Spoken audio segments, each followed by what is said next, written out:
What's up, everybody, and welcome to episode 4 of the Lollipodcast. I am Lollipop, and today I'm joined once again by Trombonerist. How you doing, man? I am doing great. I am so excited that I got to play the Modern Warfare Alpha on the PlayStation 4, and then I'm also excited because 3 more weeks till Borderlands 3 comes out. Yeah, I was surprised how they actually allowed everyone to play for free on PS4 for the Alpha, not even needing PlayStation Plus or anything. See, I didn't think I could play it, but I did. But anyways, we'll keep that for another episode, talking about the Alpha, because we talked about Modern Warfare quite a lot here on the show, but today we won't talk about it because we have two very special guests, like I mentioned last week. Yeah, they're very special. We have here today Huggydaddy and Boogoomommy. Hello. Hello, I'm Boogoomommy, and I'm basically an emote graphic designer. Do anything that you need for your Twitch channel. Just look me up and DM me. I'm fair on price. I will work with you, man. And so, Huggydaddy, your turn. Hey, how's it going? I'm a former retired, I guess is what the word you want to use there, Twitch streamer. I'm glad to be here. Thanks for having me, Lollipop. Thanks for being here and sticking with us through all the technical issues we've been having. Oh boy. Yeah, it's not been easy to start this episode off, but I think we're there. I think we're finally starting. It's great. But yeah, basically, Huggy and Mommy has been viewers and good friends for about 3 years now. So They've been around. They've been around. Long time. Yeah. Seems like 3 years because you were here right before our daughter was born. Yeah, exactly. So there you go. It's about 4. Yeah.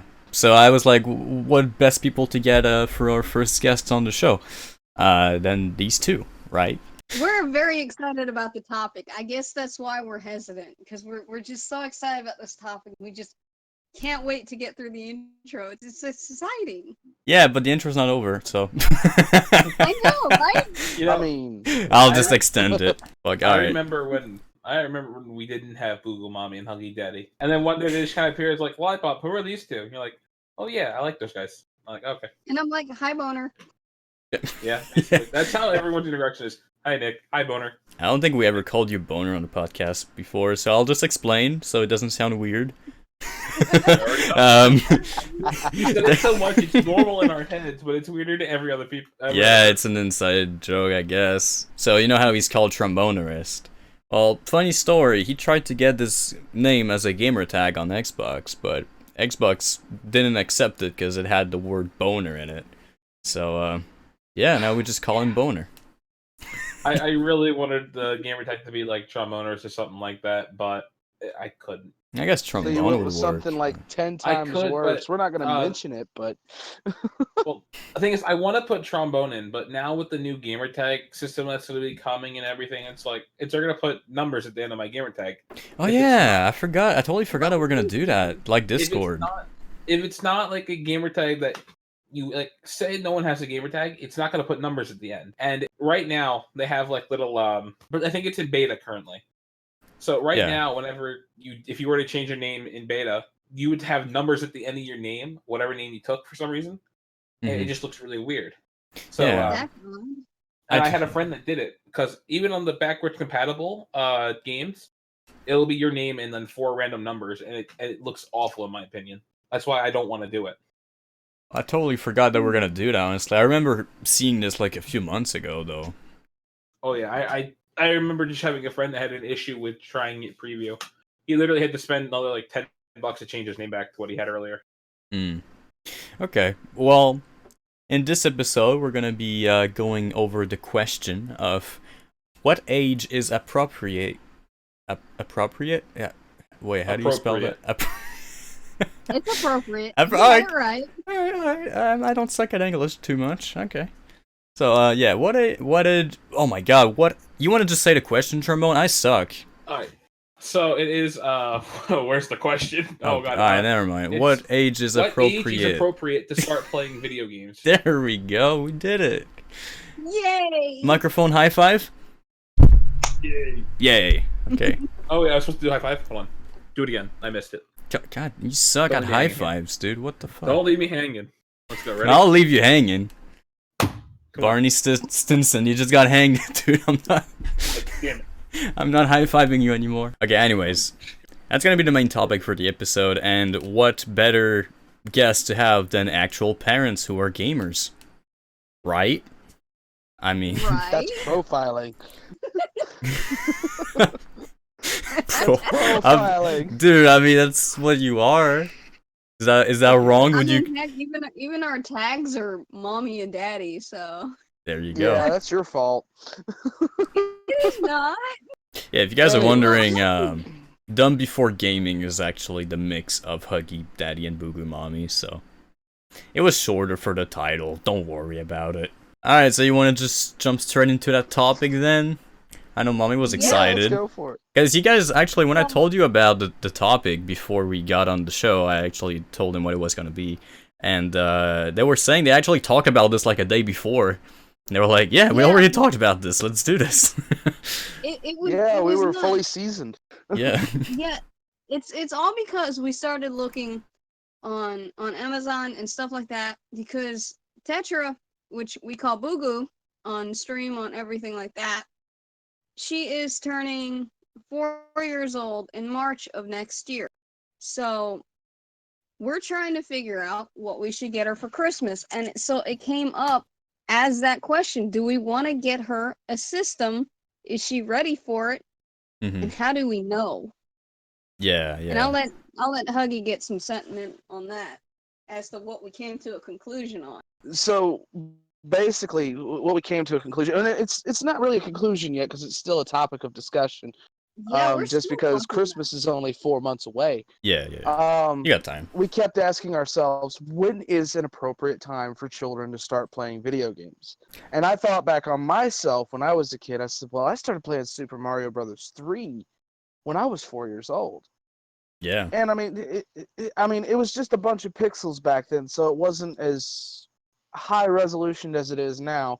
And the ASRB was more ignored around that time because, I mean, like I said, it was just pixels. They really didn't, It's portray not blood. yeah, no, it's not as graphic as video games are these days, that's for sure. Yeah, it's not like you're playing Dead Space on the NES and saying, "Oh my God, I can see him being drugged through the halls," and Yeah. it's like, "Oh look, little pixel guys just go bye bye." Yeah, yeah, yeah. So yeah, the discussion is what would be. First of all, the question is what's an appropriate system for a child of her age in this day and time? Because there's so many systems that are available now. I mean, you can still get the NES Classic, the SNES Classic, the PlayStation Classic. You can get a PS4. You can go to retro shops, and you can buy any console that was made from the span of the 80s up to now. Yeah. And so we kind of toyed with the idea last night, even though it's becoming a dying concept due to the Switch, of moving over to like a 2DS and getting something like Nintendogs or something that's more interactive for kids of her age.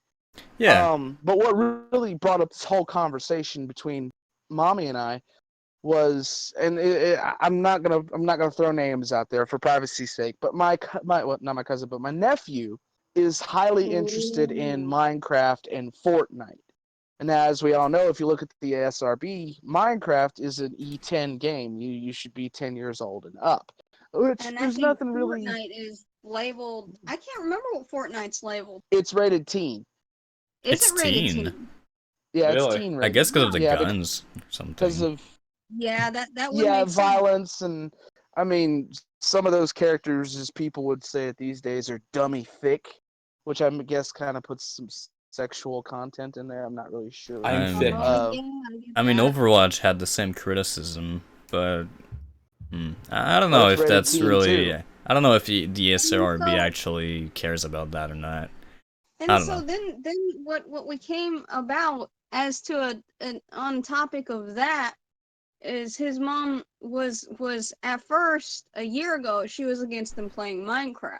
When we introduced her more as to how Minecraft really is, and we discussed with her what is possible and what she can do, maybe if she doesn't want him to like connect with strangers, what she can do to keep him offline and things like that. It brought up the discussion of not really age, but more like the maturity of the child should also come into context when you're talking about this. And Yeah. our nephew, he's smart. He's kind of mature. He's got ADHD, which, you know, sitting down and playing a game and having him focus on something is a whole lot better than him being all over the place. Yeah, definitely. And this is what we brought up with the point of Minecraft, is that it's actually pretty chill. Yeah, And with we Minecraft, find I that he mean, calms down. yeah, like, I mean, you can fight monsters and stuff, but you don't have to. If you want to have a little kid play Minecraft, I think it's fine. You just have to set up his game for him.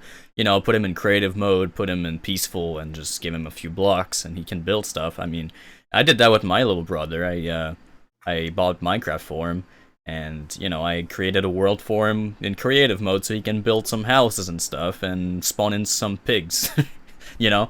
But if, you know, I wouldn't put him in survival mode right away. Of course, No, exactly. because he won't know how to handle it. Yeah, no. And so I'll let Huggydaddy take over as to what our topic of this maturity context when we were talking about Boogu as well, because that's kind of, this is where we're on the fence right now. We cannot, she is learning so much right now, right? Like, and she's becoming more coordinated, to the fact that I've actually let her play Mario Sunshine on the Wii. She's Mhm. not she's not really capable of playing it, but I'll let him touch more on that so he can talk as well, because you know I could go all day about Boogu. So I guess the best way to start out, I mean, and this kind of plays hand in hand right now. The age range of gaming is a really touchy subject because of what happened, you know, just a There's few so many weeks ago. factors going into it We're at not this going to get point. into the politics of it, but I mean, it revolves around the violence of video games and how people think that, you know, it's an impressionable thing on a child's mind to let them Even take though a there's character no in a game and have a statistics, even gun. though there's nothing proving this, but that's my Right. sideline, and I'll leave it Well, there. and what I was gonna say is gaming is the new rock and roll. Okay, back in, you know, the early '60s or late '50s, whenever, I can't remember. I'm not very good at remembering because that wasn't my time period. But when rock and roll first came out, you know, the Rolling Stones and things like that, parents were shaking their fists at their kids saying rock Yeah. and roll is the devil's music. It makes you violent. It's gonna send you straight to hell. And now, I mean, video games are now the new rock and roll. I mean, Fortnite is the new Ozzy Osbourne, and Minecraft is the new whatever, you To know. some So extent, yeah, I can see that. I mean, exactly. And I've seen articles recently. It's kind of like the new Blizzard of Oz. I don't know if I'm old, so I'm just gonna, you know, Blizzard of Oz. There was a record on there, a song that was by Ozzy, that supposedly had enticed a young man to off himself. And so it's just like, you know, there was a discussion that I saw on an article that was about Smash Brothers, and a girl had done herself like that, and it's just like, okay, I'm seeing patterns. History is doomed to repeat itself. So I mean, when you talk about the age for, you know, gamers to come up in, it becomes a really touchy subject. You could be standing at the store with my 3-year-old looking at the rack saying, "Ooh, daddy, Super Mario," and some bitter old woman could be standing, you know, just 5 steps away Judging. shaking her fist at me like, "Don't let your daughter, you know, squash turtles." And So Mm, yeah. so where was our discussion when it came to as to like her coordination and maturity? Why don't you touch on that? Because okay, you know so you when kind you of got talk off about her track. A little coordination, bit. yeah, I know. I mean, it kind of correlates in it. I mean, it's a blend. Yeah, yeah. So when it comes to like her coordination and her maturity and her learning, it really all falls down to the responsibility of the parent. And people have been talking about this for years. Yeah. There are ways to set limits on what your child is doing, how much time they're getting in. I mean, you can call me old fashioned. When I put my daughter on a game system, I already know she's going to be set on a schedule because, first and foremost, yes, we live in a time where you can be a gamer and become famous and make lots and lots of money, but in the end result, you need an education. Oh, yeah. So I mean, I would tell my daughter when she comes in from school or whatever, it's like, okay, you can game, but first, let's work on your homework. Let's make sure you understand what you're learning in school. That way, Yeah. you know, you can keep going on. And then after that, as a reward, if you do well on your homework, I'm not looking for an absolute A plus. I'm not anal like that. But just a passing grade to keep going to the next grade. We're mainly concerned that she's trying her best, but at the same time, there's a limit everybody has, and you have to think about that. You gotta stay in on focus everything. on the right things, you know. You That's don't right. want gaming to become her main priority, you know. No. Exactly. No, I get what you mean by that. So I mean, Exactly. it really all falls in the hand of the parent. Video games, just like it's the new rock and roll, it's the new babysitter. Some parents, they're so busy because our economy is crippling us. Parents will leave their children in the hands of video games and Yeah. streamers and say, okay, mommy's got to work, daddy's got to work, I got to do this computer thing here, so go play your video games. And then things start Mhm. to slip, grades and focus, and you no longer know what your child's up to because your kid's sitting at the table playing the Switch or playing a 2DS, and they're not having a conversation at the table. So it's like, okay, you've got to set that limit for that child. But you can start your child at an age where they can grab a controller and just screw around, because that's what gaming is about. It's not a linear thing. It's just, you know, having fun. Excuse me, I'm gonna let mommy take over. I'm gonna have a coughing fit here. Yeah. So basically, what we've came to the conclusion just by watching her play Mario Sunshine on my Wii, Ooh. it's like she do what? I said ooh because I when I was a kid I used to play Mario Sunshine on the GameCube. Never I finished did though. have a GameCube, but I recently kind of upgraded to a Wii to save space and stuff like that. So while I miss my Oh GameCube yeah, you can dearly, play GameCube games on the Wii. That's right. Yeah, you can. yes, Yeah, yeah, yes, yeah. yes. It's an older Wii that I've got, and I've got the GameCube controller, so it makes sense. Oh, that's awesome. But like, yeah, and just watching her do it, like she's got to the point where after 2 times of doing it, because I only let her on it for about 30 minutes at a time, Yeah, yeah, yeah. because I don't want her to get fixated. She's still a toddler, which Mhm. means she's so full of energy. They normally don't sit that long, and that there is part of this whole, speaking of maturity and ages and things like that, and also Huggy's point where he was trying to get, is that I don't think there is a fixed age. It's more along the lines of you realizing that a child is a learning human being that is forever changing. Yeah, everyone has And so even its own path, you know. Uh, Yeah. exactly, so every kid is at a different level at a different age. yeah. No, And so definitely. where you should figure this in is, are they even capable of understanding just the basic of what the controller does? Would And you this is say this is where I'm basing it. sorry to cut you off.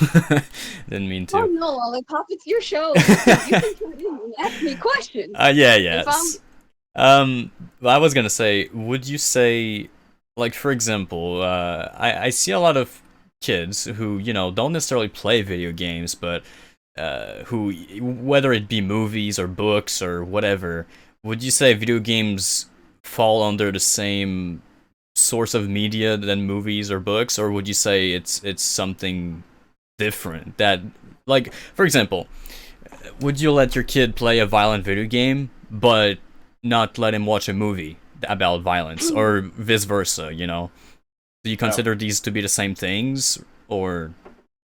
I I do. And there's a reason behind it. Because, and this is where parents, I believe, have lost themselves on this fight. It becomes a problem to me when they won't let, I'm just gonna pick a random name. It's got no significance. They Okay. don't let Johnny go watch the It movie, God damn right? it, Johnny. But say Fucking Johnny. but say Fucking Johnny. say and say the It movie gets turned into a mature rated game. Yeah. And the parents will take them to GameStop and pick up this mature title that they wouldn't even let watch the movie. Mm-hmm. It's just like their same fight against these shooter games, like say Call of Duty and Fortnite and all of it, right? Yeah. They'll sit there and they'll not let them watch a really grungy war movie, but at the same time, they'll take them to GameStop and they'll drop that 65, and the GameStop employee will go, "Ma'am, Johnny's only 10. Do you really want him to see all this violence?" Yeah. Because they have to. That's their job. Yeah, And yeah. I've seen it every single time. I really have. And they go, "I'm the buyer. I'm buying this. You're Mhm. gonna give me what I want." But they don't think about the repercussions. Yeah, some people. If I can intrude, actually, because I also want to tell like my side of things. Yeah, go But some for it. people, some Go people are for it. definitely not that smart when it comes to buying stuff and trying to differentiate the two. Like, is this right or I just want the fucking product? They don't realize the impact it has on a kid's mind Yeah, to be they able don't. to play a World War II themed game, for example, but not be able to watch a World War II movie. By the way, Saving Private Ryan. Yeah. If you don't let your kid watch Saving Private Ryan and you let them play World War II, Call of Duty, for example. Yeah. Yeah, Call of Duty World War II. There's an issue because if you've ever played the Call of Duty World War II campaign, there is a lot of graphic violence in there. Oh, yeah. Mm-hmm. It's they didn't calm down on it. They wanted to show it all. Because it's a game that's based on history, that's part of his, even though it's a made-up story. Oh, That's yeah. where this is getting lost, and this is why I grouped it in that category, Lollipop. It's back to your question on that. That's why I did it, because when I really sat down and I thought about this really, really hard, that's the conclusion that I came to. So while a video game is very interactive, and it's a very different experience from a book or a movie, hmm because it really is, it's an experience. It's like nothing else. It's very much more immersive. Like, you're there, you're doing these things, right? Yeah. You're the one Exactly. shooting, you know? It's your mind that's doing it. Yeah. And I think that's why their argument that they have against gaming, I think that's why it's kind of irreversible. It's basically like it's your own fault, hmm but at the same time you should take responsibility for your own choices. Yeah, I can And see so that. that brings us to an entirely the main topic of today of what is the appropriate age, right? So Mhm. is your kid on the level that they need to be to understand this game? Yeah. Alright, let's hear Let what me just Huggy got to say about it. Yeah, loop it back to Sunshine and talk about what I was talking about with the controller. That Well, hang on, let conversation me. that we were having like last night. Well, we could go back to Sunshine, but just to tag on to what Lollipop said, like, would you let your child play a video game and not see a certain movie? Well, this kind of plays in correlation with that too. There's a slew of Marvel movies now that's been made by Disney. Oh, yeah. And to the point where they've even had Captain America say language when somebody would say a dirty word in a Disney movie. Not severely dirty word like dropping the F-bomb. We're not using like the main 7 that George Carlin told us about back so long ago. Like But it's I still mean, you'd have to ask a parent, okay, you're letting your kid watch the Avengers, but would you let them read the comic books? Now I'm an avid comic book collector, and I've read a lot of grungy things in comics that revolve around these same characters in these movies. And Yeah. it's like, okay, you can look at Karen over here who asks for the manager and say, all right, ma'am, you're buying your ticket for your kid to go see the Avengers in the theater. Oh, you see Spider-Man there. I've seen Spider-Man in some very risque situations in the comic books. But you say that your child is not mature enough to read a comic book, but you're also going to say that it's okay for him to play Call of Duty and Fortnite. But you're going to also let him see Spider-Man because he's in his teen years, as you want to put it as in quotes, on the big screen. Now, if you do enough research behind Spider-Man, he's had a failed marriage.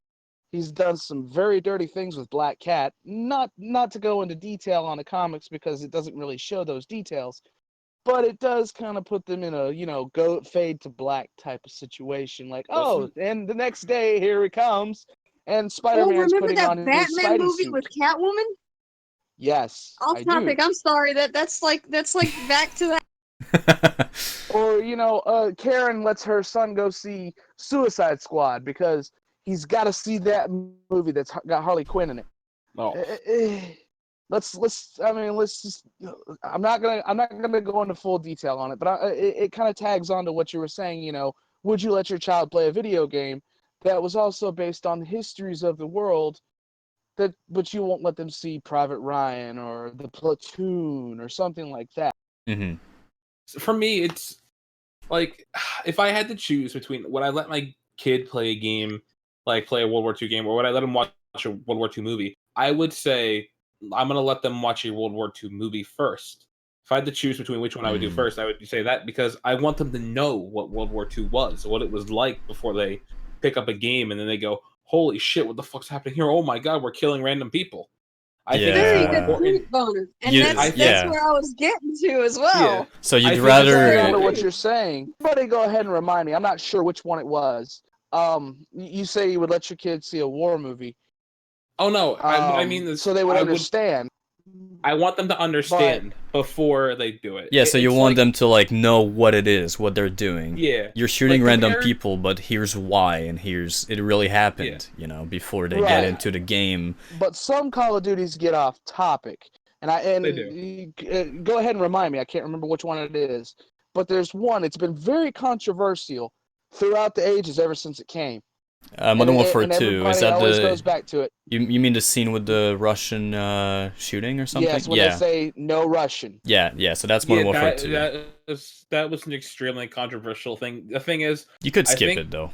you could, but I don't think people of that age caliber, like from back then, that were young kids, understood that you could skip it. No. I don't think they also understood what they were doing. I played it because when did Modern Warfare 2 come out?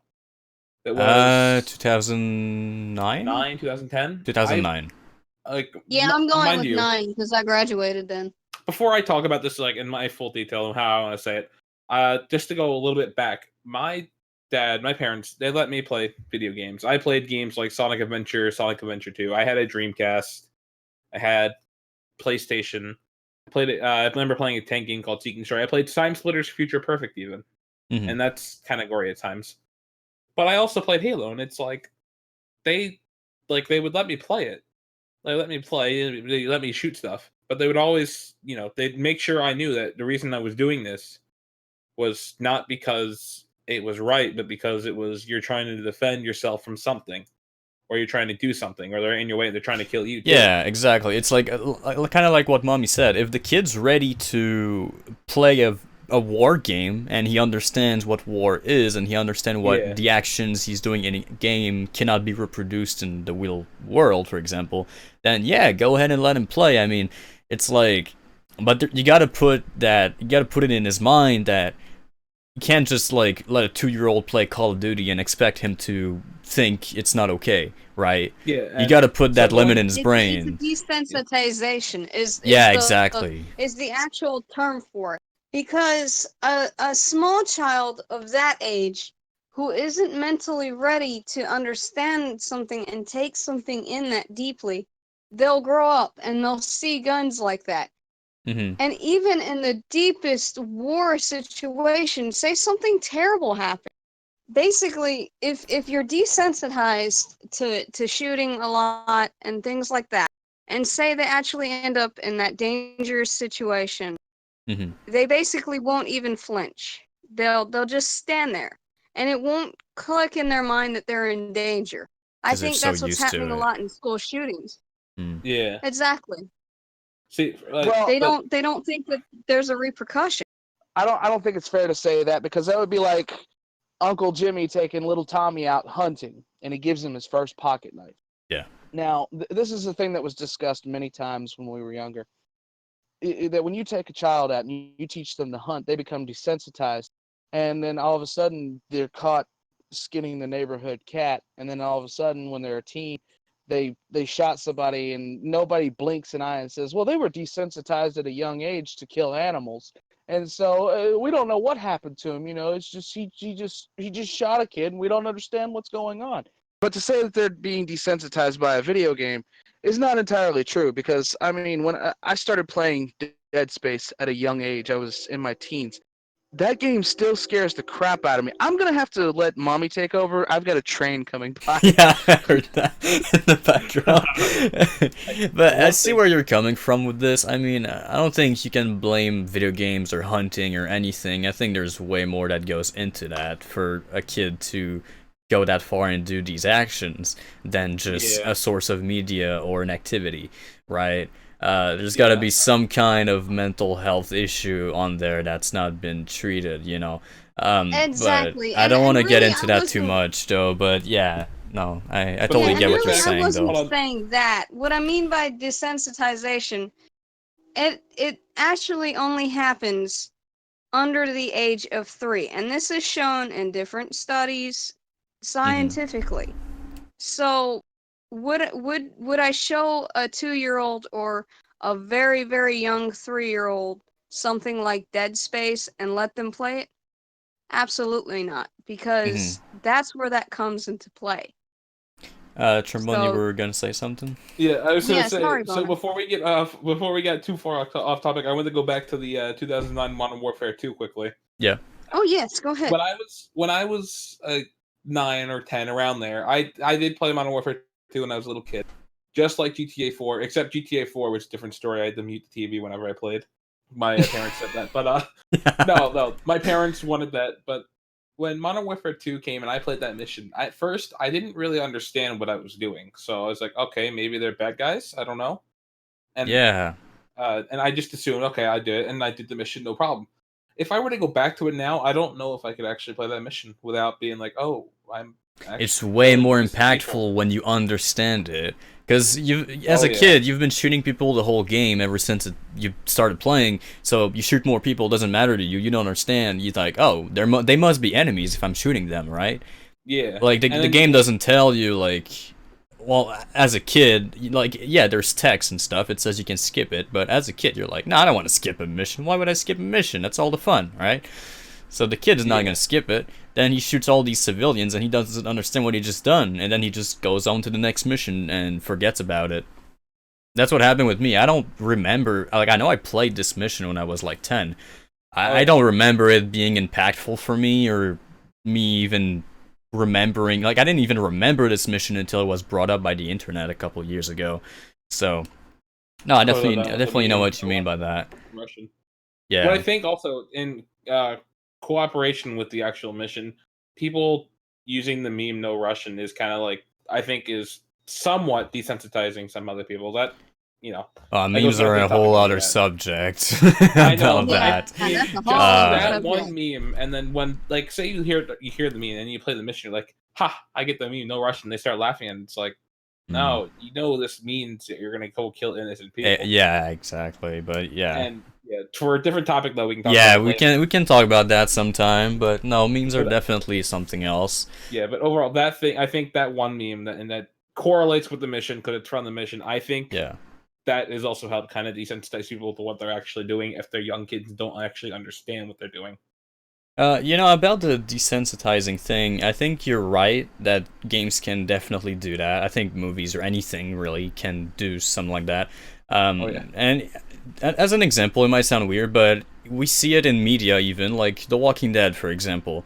You have kids surviving in this world, and they see things that, you know, kids shouldn't see, and they grow up fast, and they become desensitized to blood and violence, and they just kill people because it's normal for them at this point, right?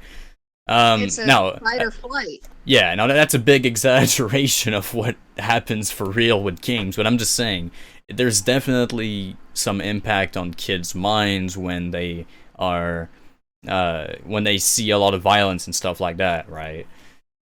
Yes, it's a natural phenomena when the brain's developing, and it's all in how the brain copes with stress. Yeah. Which is a great thing that the brain can do, but it's also like you have to be able to gauge, and in order to gauge, you really have to sit down, you have to talk, you have to think, and you have to have discussions, just like what we're doing. Exactly. So I'm just curious, do Boogoo play anything? Like, does she have an iPad or something? Does she play mobile games or are the only time she's actually playing a video game on your Wii or something. Like, No, she has it's a Samsung tablet that is made for kids. okay. And I think it's literally the kids version of the Tab E is what it was called, which they have ramped it up to have enough power and stuff like that to do better for kids, you know what I mean? Yeah. And as far as what you're asking, she does have games on there, but here's where we took the parental role. We downloaded a thing that's called Kids Zone, and I'm not promoting a product at all. No, let's Although not if do you that. want me to promote your product, contact me. Right? Contact Lollipop OMG, and I will give him all the information he knows as to my experience. Which I Hell love yeah. this program, but I'm not pushing it. Call me. Anyway, you can find apps like this all day long. Yeah. It controls what your kid can access on their tablet. Yeah, that's great. And you lock it with a pin. So they have to know the pin number. So you better pick something that they're not going to be just jamming buttons and, press it by accident. Mm-hmm. So you don't want to do something basic. You want to pick a good 69. They'll never Yeah, find By that. accident. pin. I'll press it by accident. Anyway, so what she has on her tablet, and this is because of her age group. I always look at the difficulty. Before I let her play a game, I test it out myself. I don't care if it's the most babyish crap ever. Mm-hmm. I don't care if I look stupid in Walmart walking around playing a My Little Pony game. I don't give a crap. I'm gonna know what my daughter is gonna face when she's playing this game, and I'm not gonna download it on her tablet untested. That's actually don't really care. good. I agree with that. You know what? Because I feel like if you don't know what your kid like, at the same time, it's like, would you watch a whole kid movie just before they watch it to make sure there's no dirty jokes in it? Like, of course not. But a game course is not. like, it's an experience. And for example, Call of Duty, I would definitely say you should play some of the game to see what it is about. Because not every shooter is all that serious, Like Yeah. Fortnite, for example, is very much more kid-friendly. Now, if you want to make sure that you agree with Fortnite, for example, I'd say, sure, go and play a few matches and see what it is and what's in there, and then let him play it. I think that's actually a great thing to do as a parent. I totally agree with that. So mostly my daughter has, she's got a game based on the Hungry Caterpillar. We all read the book when we were a kid. Well, maybe, I don't know. Can you read? No. I have issues with that too. Okay. Anyway, so basically you train the caterpillar up to the point where it turns into a butterfly. You feed it, you play with it. It's like a Tamagotchi for 2-year-olds. It's Okay, great. yeah, that's cool. She's also got games that are based on Daniel Tiger, and if anybody's offended by Daniel Tiger, then you probably never watched Mr. Rogers' Neighborhood. No. Because that's what it's based off of, is Mr. Rogers. And it teaches things like potty time, and one that I don't necessarily agree with is his sister needs a diaper change, and she cries, and I will definitely tell you now that game is infuriating, especially when your 2-year-old figures out that it's more entertaining to watch the baby cry than it is to change the baby. Oh no. Yeah, I mean, that's yeah. annoying crap. So when you're sitting there late, when you're sleeping at 3 a.m. and you hear wah, wah, and it's like, oh. I thought I was done with this. We uninstalled the game one time because I couldn't take it anymore. Because my daughter was past that stage. So, but the game is back now, so it's all good. The happy's back. Yay. Great. I think she has like one off-color game that's not really educational. You know what? It's kind of educational. It's Mickey Mouse's Castle of Illusion, and that came out back on the Wii back in. I mean, it's a platformer. the It's like early Mario, 2000s. but she struggles with it. Okay. Yeah, so she really kind of ignores that one. I think the other really off-color game she has is called Magikarp Jump, and it's literally you make your Magikarp from Pokemon jump as high as it can, and if it loses, you go fishing for another one and train it. And I mean, I don't see kids grabbing their goldfish out of the bowl and saying, "Okay, jump, fishy, jump." Oh my Because god. fishy's gonna look at you sitting there like, "I can't breathe." It might flop a couple inches, but that's about it. Hey, but she Um, does it with her magic heart plushie. Yeah. She does. At but least she not a doesn't have fucking real goldfish. God damn. And I mean, somebody might disagree, like, well, you shouldn't have that Mickey Mouse Castle of Illusion. Look, if you give your kid markers, they don't need a video game.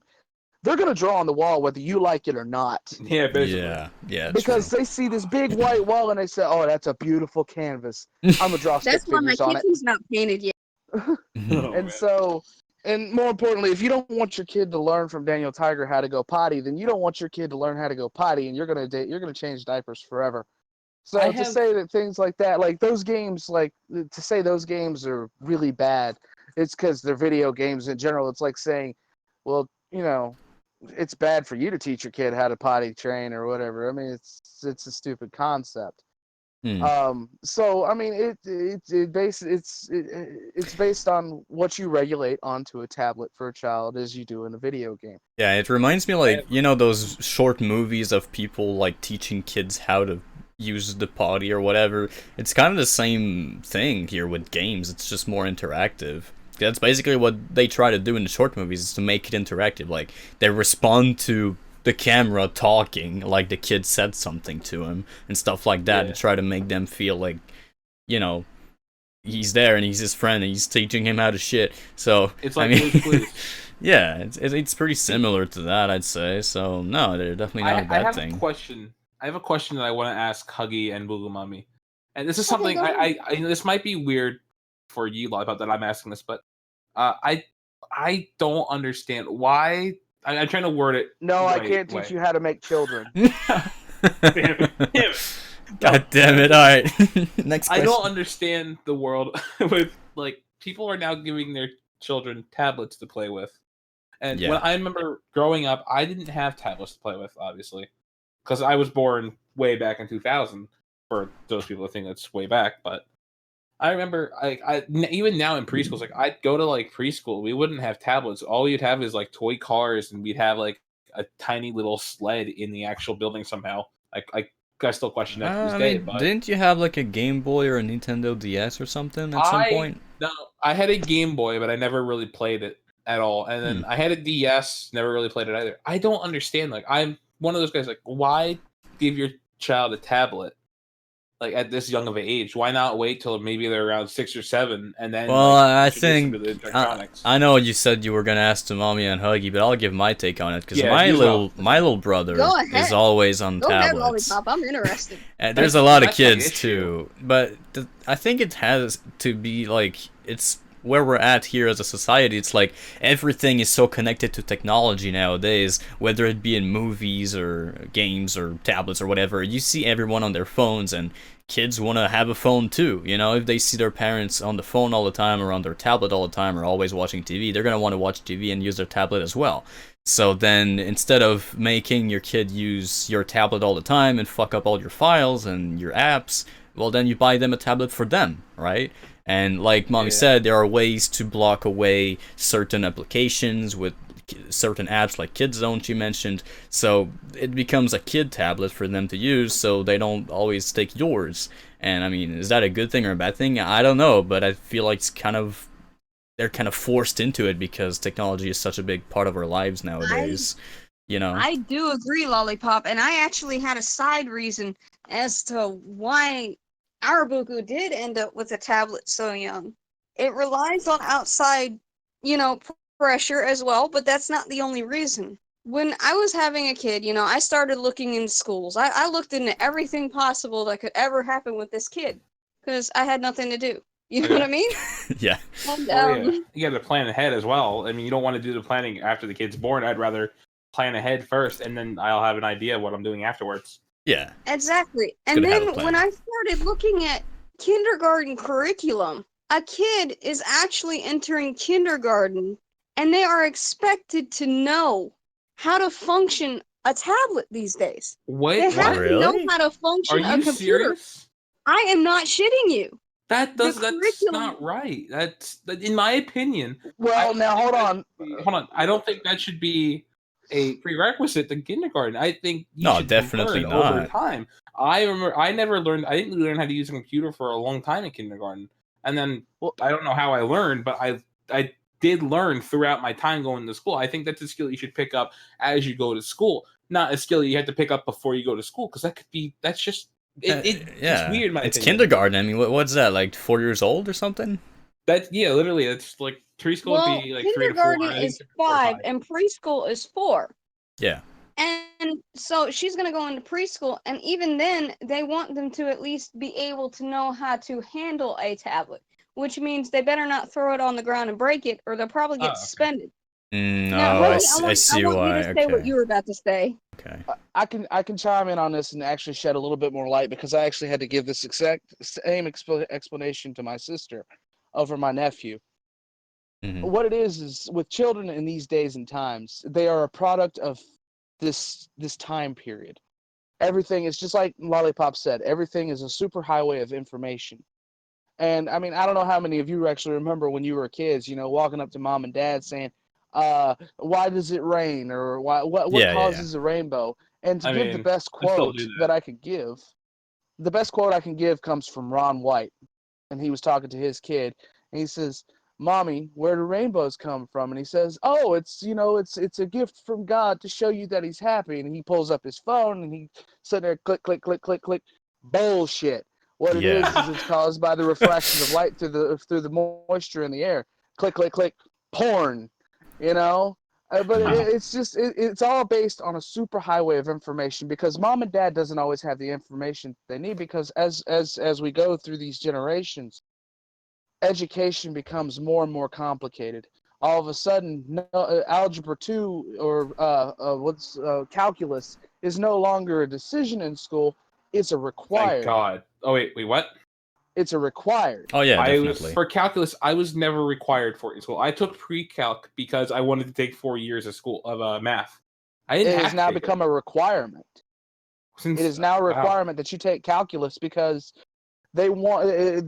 There's been so much wasted funding on colleges for kids to go from our generation to go into school, that they go into school learning all these things like, oh, I want to be a teacher. Well, if you want to be a teacher, you have to know calculus. Back Mhm. then, that Well, wasn't a required in college. You could go in there and know simple 1 + 2 = 3, 3 + 2 is 5, blah, blah, blah, blah, blah. And they also had answer keys. But now students have started asking more questions like, okay, can you show your work? And if a teacher runs quickly to their book, their answer key book, that student's all of a sudden going to whip out their phone, and they're going to be like, okay, I can punch this in real quick, and I can show you all the math, and it would be so simple and easy that I could do your job. And so Yeah. it's become that kind of required.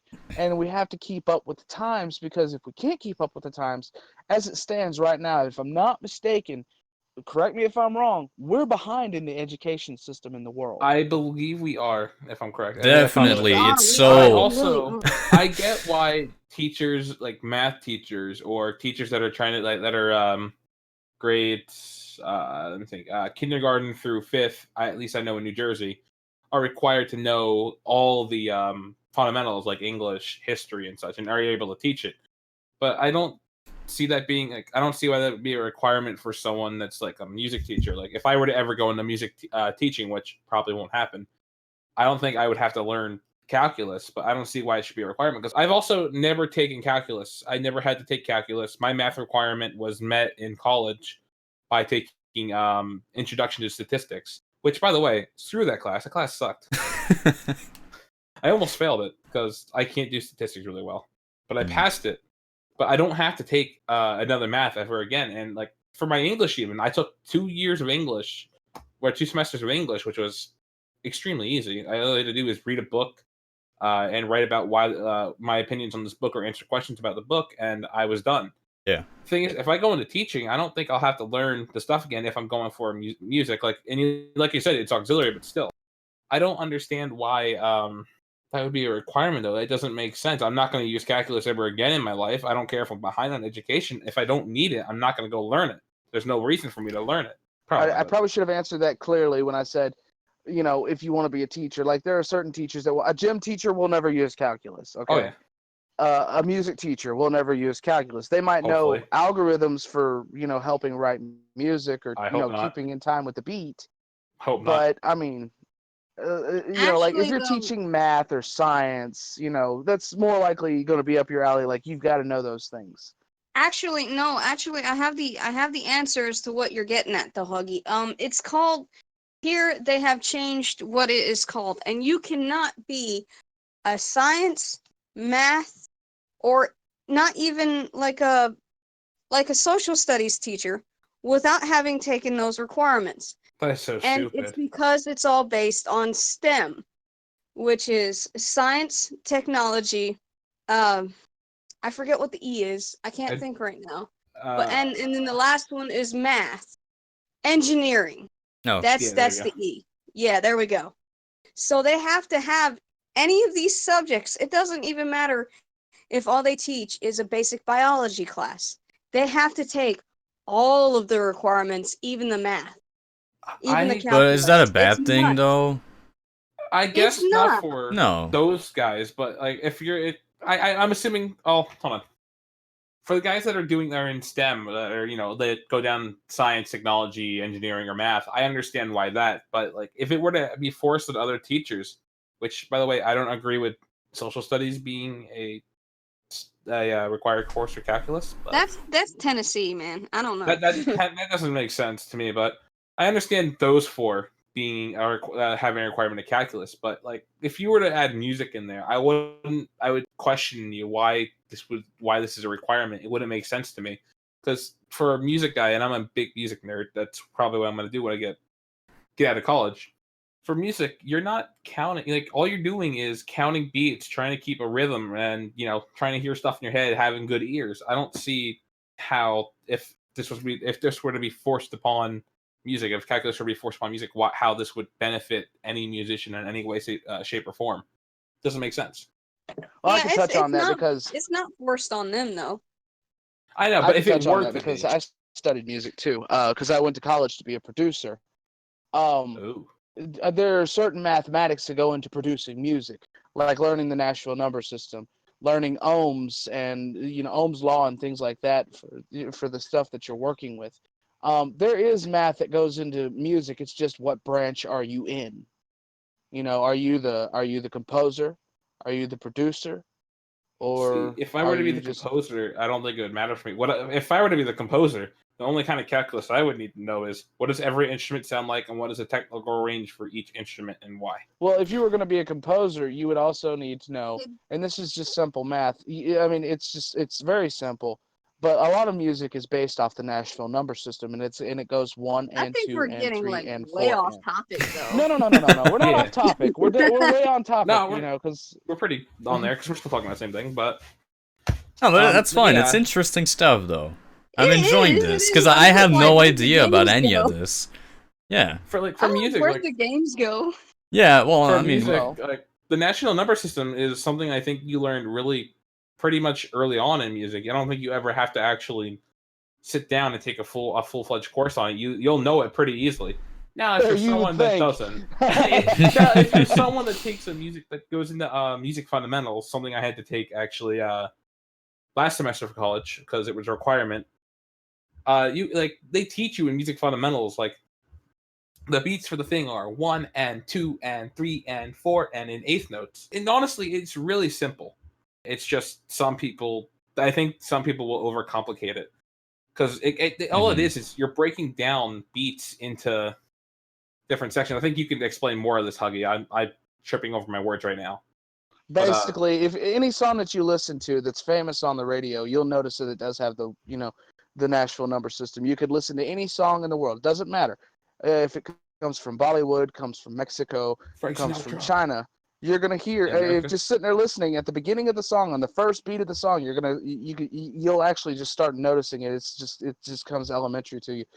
The main thing is that since that was a prerequisite to her having to enter kindergarten, it just That's blew how my it mind. And started. I was like, that Yeah. is how it started. So going That back is to how it topic started. now. Yeah. And basically, since that was a prerequisite for her to fit into school, why would I deprive her of the knowledge that basically every other kid is gonna have? Why am I gonna put her on a pillar of I don't know, when I very well could have given her the same technology that everyone else in her generation has. Mm-hmm. It's a level of knowledge that she wouldn't have had unless I opened my mind to new technology. Yeah. Yeah, that's why we allowed the tablet in the first place. And the reason why does she get it at night? Because she doesn't get it during the day.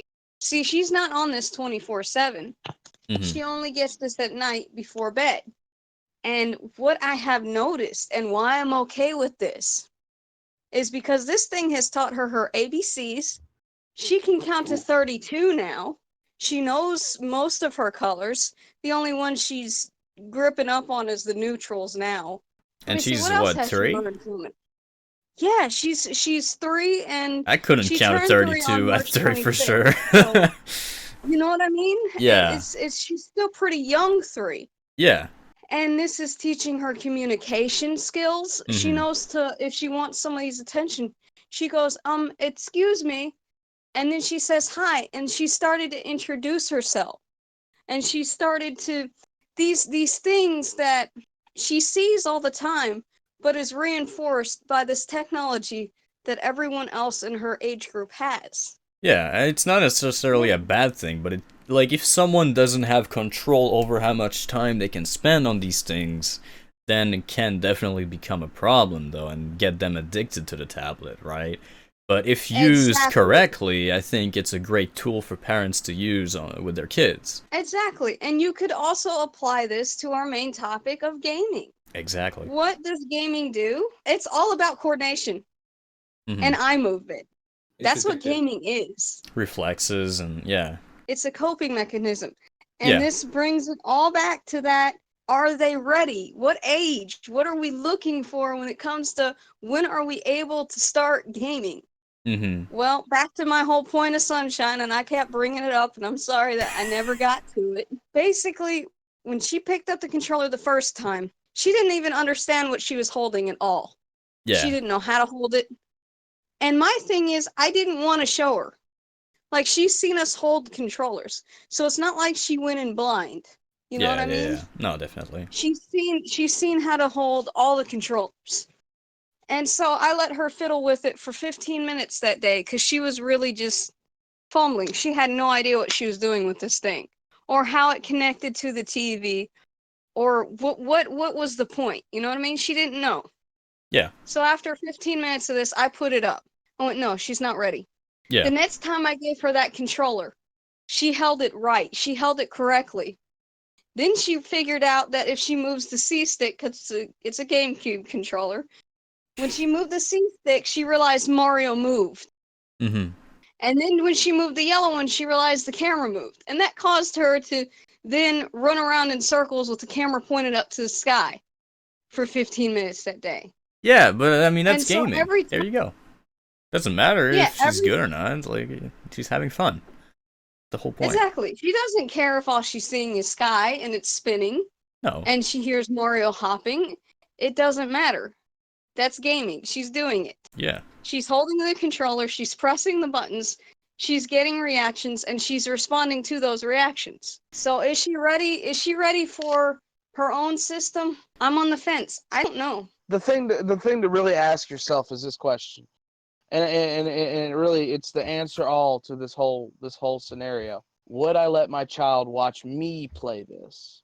Mm. Yeah, I mean, yeah, really. definitely. If it was For for example. educational purpose, I'd say yes. Because is it Okay. as bad if they watch you play Call of Duty but don't let them play? That's actually really interesting. Go for it.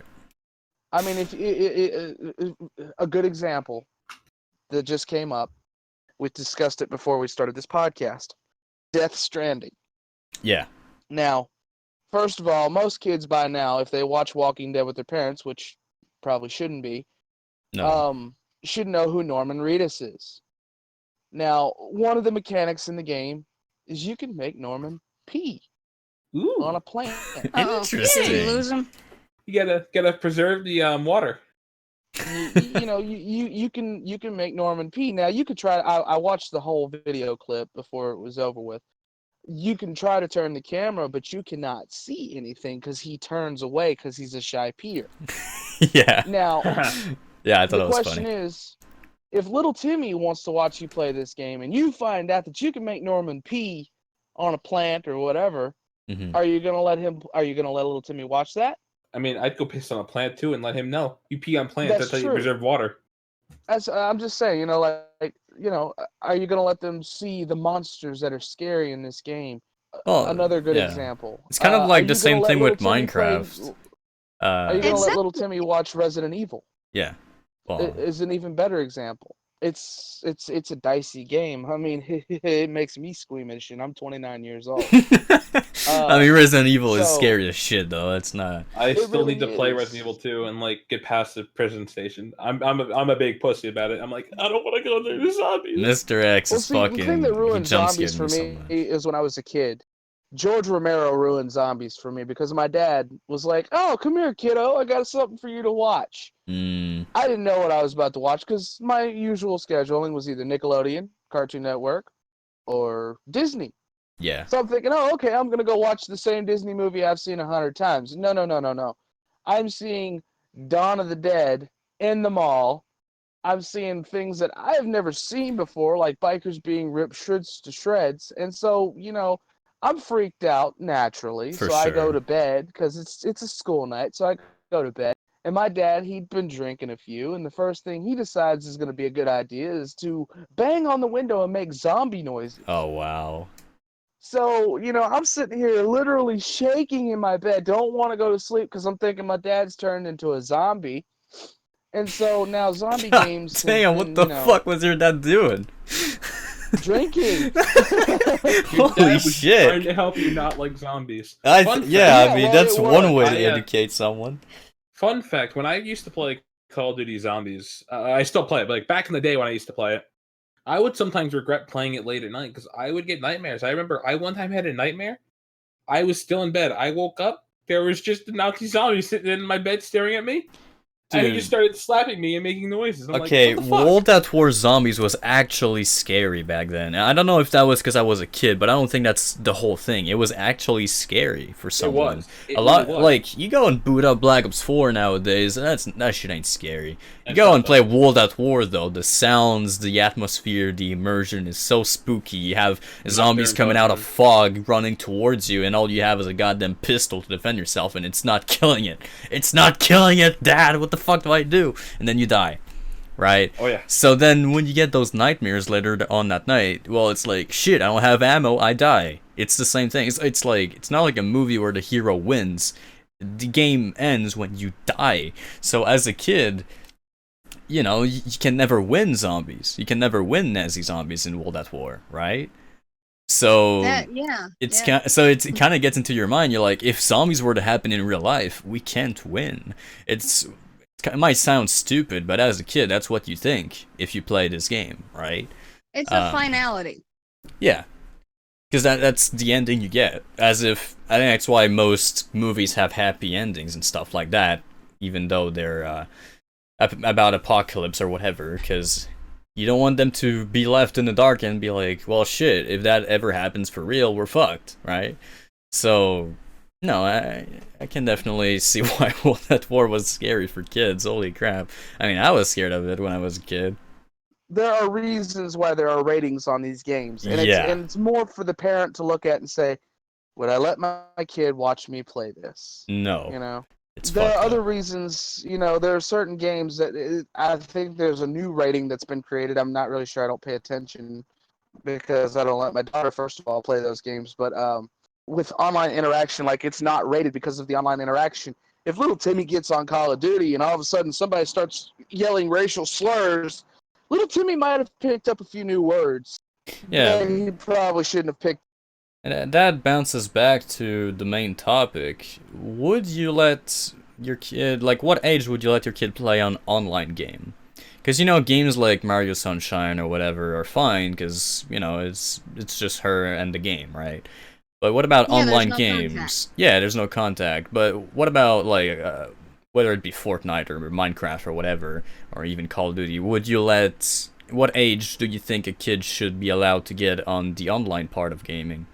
That one's really complicated. I'd ban my kid from Fortnite. I don't know. I got my own idea about this. It's when they have the understanding not to share personal information, and when they're understanding enough to Not they say the words that the others are saying. exactly don't fall in line with the idiots. I actually want to add, because like you talked about personal information, not sharing it online. I know this is about a year ago. I was playing Call of Duty World at War. I was modding on it. Fight me. I was playing Call of Duty World at War, and there were these two brothers and his dad that were playing. By that I mean like his dad was in the background. The two brothers were obviously just playing, and their dad was there watching them. And the kid starts asking me, "So, are you like from like East Windsor, whatever you say? Like, are you from this place or that place?" And his dad's like, "Yo, don't do that." And I was like, "Oh, holy shit!" Yeah. I was actually kind of like, I was surprised. Like, I wasn't surprised that the dad did it. I was just proud because it's like I wasn't going to answer the question. No, but it's good that they know they shouldn't be asking that question. So yeah, no, Yeah. props to that dad if you're listening. Good for you. But I think you what have to teach them online safety, right? yeah, no, definitely. The internet is a scary place, and not Well, that like dates all the way back to AIM. yeah, yeah, pretty much. But it's like I think, ASL, I'm not telling you that. but that's probably not just for online games. It's for any kind of interaction on the internet. But yeah, no, definitely. Oh, yeah. Let's say if a kid, goes to school or whatever, and then all of his friends are playing Fortnite, but then his parents doesn't let him play because they say, "Oh, you're not ready to play online games yet." Like, Oh, let me jump on my soapbox. what would you do then? Would you let him play it, or would you be like, "No, fuck it," because you know he's gonna find a way to play it. Let me jump on my soapbox here because this is where this is what I was telling you about, that I was prepared for this conversation. Okay. So my sister, who has finally let my son, Whoa, Fix that that. came out weird. Her son. I know what you were Yeah, trying to say. You're trying to say her son, my nephew, she's finally let him play Minecraft. I don't know what her problem was with Minecraft. I really don't care. But I did use it to make an example. Now, my nephew has really, really gotten himself into being interested in Fortnite because it's what all the kids are playing at school. And she tried to argue, oh, the kids at his school aren't playing it. You don't know that. You're not those kids' parents. Yeah. But it's a product of the time. It's the biggest game in the world. It's got one of the biggest followings in the world. Hell, one of the streamers is the biggest streamer in the world just because of this game. Mhm. And so when Yay, you lollipopomg. Oh yeah, when it's you, definitely me. yeah. I'm the biggest streamer in the world, confirmed. Yay! I don't play Fortnite when though. when you asked a question like, well, see, there you go. When you ask a question like that, here's what it is. First of all, you can restrict the location of where your kid is playing. Your kid doesn't have to be playing with another kid all the way over in China. Also, if they have their friends' gamers tags, that is a controlled area, okay? If they're playing a four-man fire team, that's a controlled area because if that kid says in the background, you're immediately going to call their parents saying, you need to check on little Timmy, Yeah. okay? Because little Timmy's been saying some pretty raunchy things, and little Timmy probably needs to be shut down for the next couple days.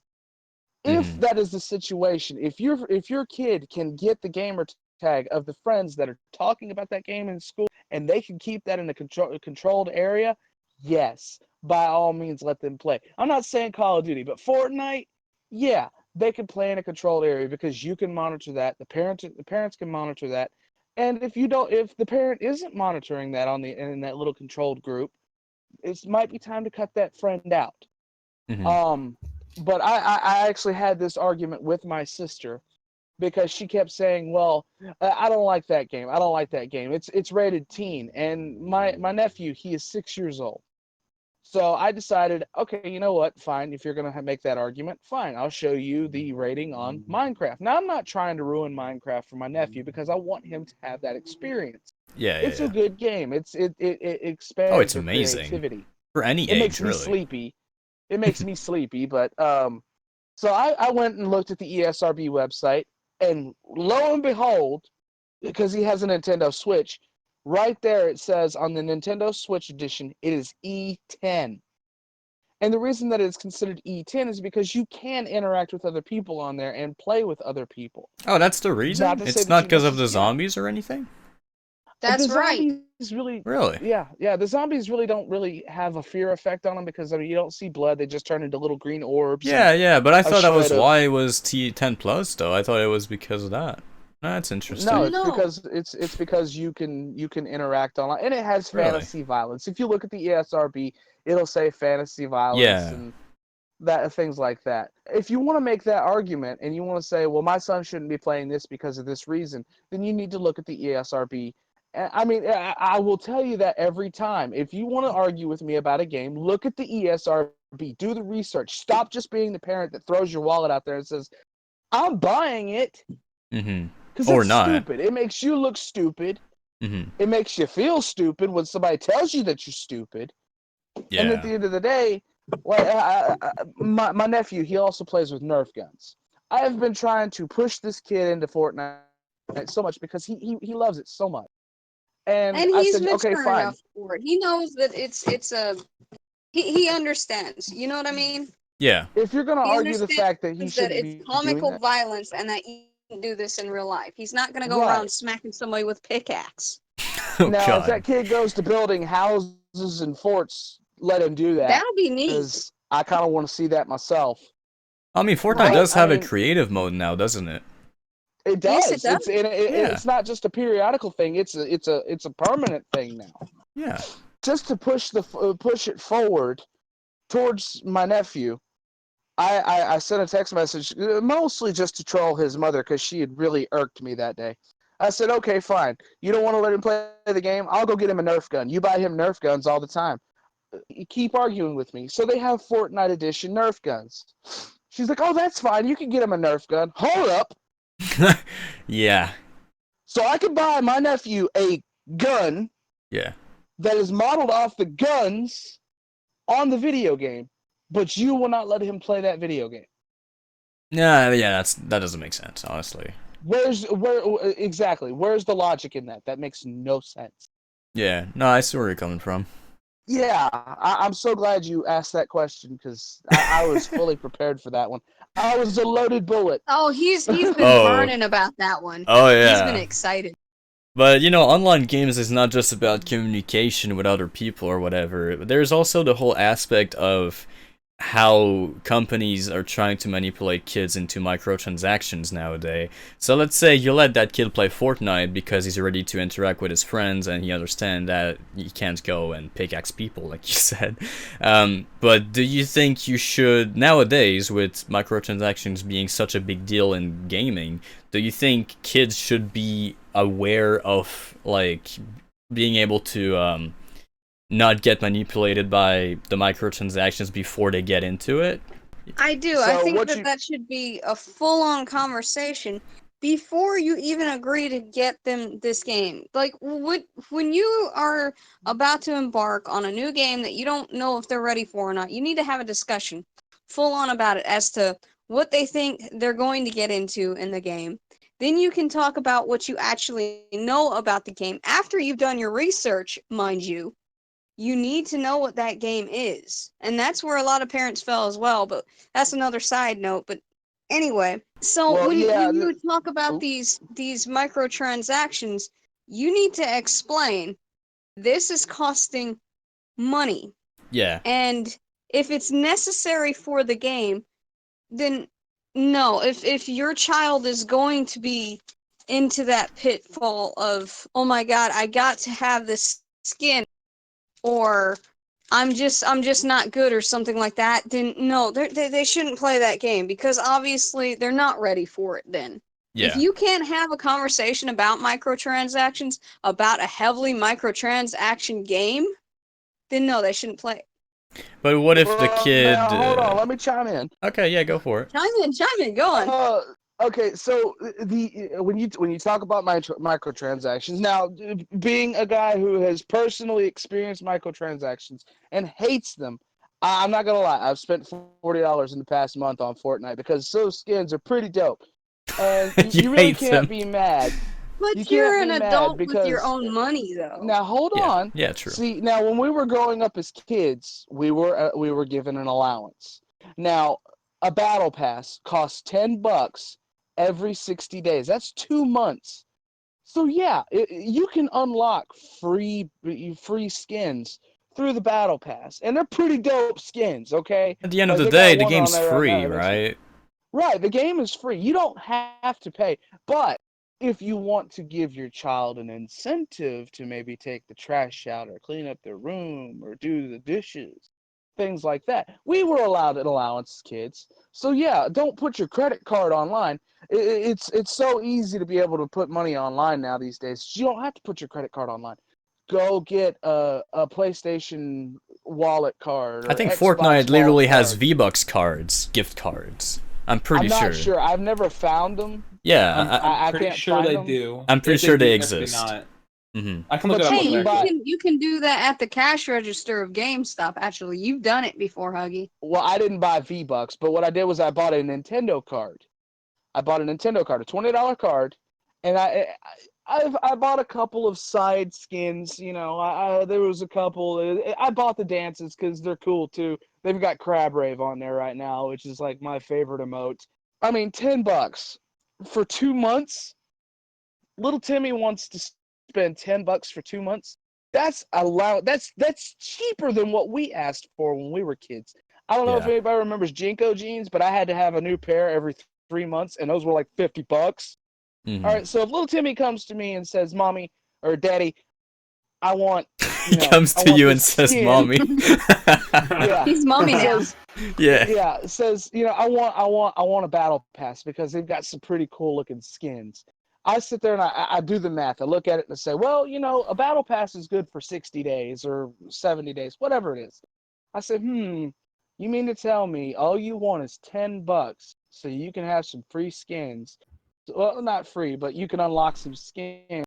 And you're not going to be called a default skin, which has become a bullying issue in school. Believe it Yeah. or not. Yeah, no, What? definitely. You can But you insult see that, somebody in school I did not now know these this. days. Oh yeah, no, Yeah, you it's can. it's a thing. It's an but you insult in see that school that now. falls under that discussion about it though, and doing your own research about it. Right. You know, Let's say your kid is actually getting bullied at school because he only has default skins. Would you then buy the battle pass so he doesn't get made fun of? I don't want my child to be bullied over a game that they enjoy because I mean No, I can't definitely count not. the amount of I times don't wish that on anyone, but I'm just saying in I that can't. scenario, if it would be the case, would you then allow him to get skins and I would. microtransactions? Yeah. I but would because only I can't count the amount of times that I've seen somebody quit a game because they were being bullied because they didn't have the newest gun skin on Call of Duty or the newest skin on Fortnite. That's retarded, to but be then honest. the way that you can turn this into, say, a valuable lesson, instead of you just outright buying the skin, be like, okay, here's a list of chores that I want done. Yep. Yeah. You know what I mean? Turn it into, Like I said, an incentive, an Yeah, it's allowance. just like, you turn want it a new into a game, then reason do to do that, and it. I'll buy you a new game. No, I definitely understand that. Yeah, Or pinch your pennies. Save up your extra lunch money when you have change, and Mhm. buy it yourself. But I'm not going to put my credit card online for you No. because I mean that's been an issue since the beginning of microtransactions. These parents they attach their credit cards to the system, and all of a sudden it's like, oh, Oh my god. oh, You're you're lagging breaking really up, bad. Dave, you're breaking up. Yeah.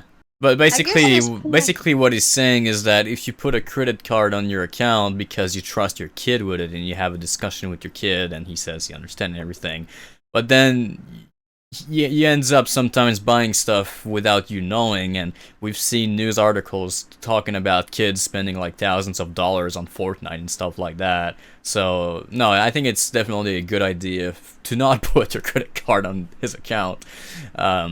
But why do you think because some it's parents a do that? child. It's a Yeah. child, and a child makes mistakes. Yeah. So no, you should never. I don't even care if it's a 17-year-old. The answer is no. Mm-hmm. They are not. They are not responsible enough. That's part of being a kid. Yeah. And until they turn whatever the legal age of being an adult is, which right now it's 18, it could change. You never know. Mm-hmm. But until they're an adult and can actually, realize that you will have consequences for your actions, and they might be severe one day. Oh, Yeah, yeah. you rack up $1,000 You know? bill on my daggone credit card. Guess what? That's coming out of your college fund. Yeah. No, I get what you're saying. No, Does definitely. that pair of jeans have holes in them? Guess what? You're gonna patch it. Did we answer your question, Lollipop, or I don't know. Yeah, no, definitely. Yeah. All right. Awesome. But I was like, did we get off topic? Did we get lost? no, I don't know. that was actually perfect. But we talked about cosmetics and skins and stuff that make you look cool. But what about pay-to-win games? Games that make you that you need to pay microtransactions in order to Ooh. continue, So I No. can- or just to have a better weapon than everyone else. Like, would you then? Yeah, I'll let you go with it. You seem to have an answer. I could attach onto this one too because I'm bad about this one myself. I love pay to win. Oh god, they're so fun. So I've got one that's on my phone. It's called Dragon Ball Z Dokkan Battle. It's a card-based game, and I love it. I've been playing it for the past 3 years, and I've probably spent more than I want to say on this stream. And I have better luck in it than him, and I haven't paid not a damn thing, which is funny. Well, I think they have an algorithm that kind of calculates how long you've been playing the game, and it's like, okay, we gave you a couple good ones for free. Yeah, no, definitely. Now we kind of want something back. So like I said, I've probably spent and a I lot of never money. get it from. Yeah. I know, and then I get mad at the game and I quit it for like 3 months. But anyways, so like right now they've got this thing going on, and I've been a really good boy. I haven't spent any money because there's this one card that I really want, and it's called the Arcane Majin Buu. It's not a significantly strong card because I got that back last month on their anniversary for free. Didn't cost me a thing. But they got this one that I really love, and it's an Arcane Majin Buu. And I've been pulling with free stones, and it's like I just want to put money on this game so bad because I want that card. Yeah. Okay. So, pay to win it's a gamble. It is. You have to pay for it to win. It's why I don't think that kids should play them because it is Yeah. gambling. It's the whole it's problem an addiction. with. Yeah, that's a no. That's a straight no. I don't I even care have- what the rating on it is. It's just that's not for kids. But what it's if not- it's in a kid's game? Like, It's the Then same that concept. shouldn't. Yeah, then that game It's- needs to go. it's- No. what if it's that like- game it's is like- Fortnite? Well, see, that's not a scenario because even if you get a nice skin, it doesn't make you any better. Yeah, I've no, proven that in but the past as an month. example, let's say in Fortnite I you think could get a he's better saying if weapon. it changed. Yeah, if it changed. What Okay, if so, like- Fortnite introduces a new weapon that's better than any of the others, but the only way to get them is to buy the battle pass? I would say remove that. Like I would say remove that game from that child's library of games to play. Because like I said, I'm a 29-year-old man and I pay for games that it's pay to win. Oh, a good example of pay to win, and anybody who is our age should know of this because really microtransactions came in before microtransactions, and that is with World of Warcraft. Yeah. Oh no. Oh God, and No. Diablo 2. Mhm. No. Yes. World of Warcraft, there were certain swords you could get, and people would get them, and they're like, oh, I bet people would pay money for this because it had such a low drop rating. Like Yeah. it was like a 0.1% of chance of getting it. You had to do the raid thousands of times to get it. There was one sword in World of Warcraft that sold for like 10 grand. Holy shit, really? Yeah. Yeah, really. And there was a Wow. black market for this. I had no idea. Which is why there's now binding in games like that. Because when you pick up an item like that, if you open the chest, it binds to you. You can no longer sell it because it was so rampant. Another really good example of this is Counter-Strike Go. Yeah, that I've heard of. Oh, the yeah. knives and shit in this game, oh boy. Oh, God, I thought about playing that game a couple times, and I was like, I do not want to get into that because it's rigged. But at the It's gotta same be time, the rigged. difference with these games and the newer games these days is that back then it was black market. It was the players who would sell them.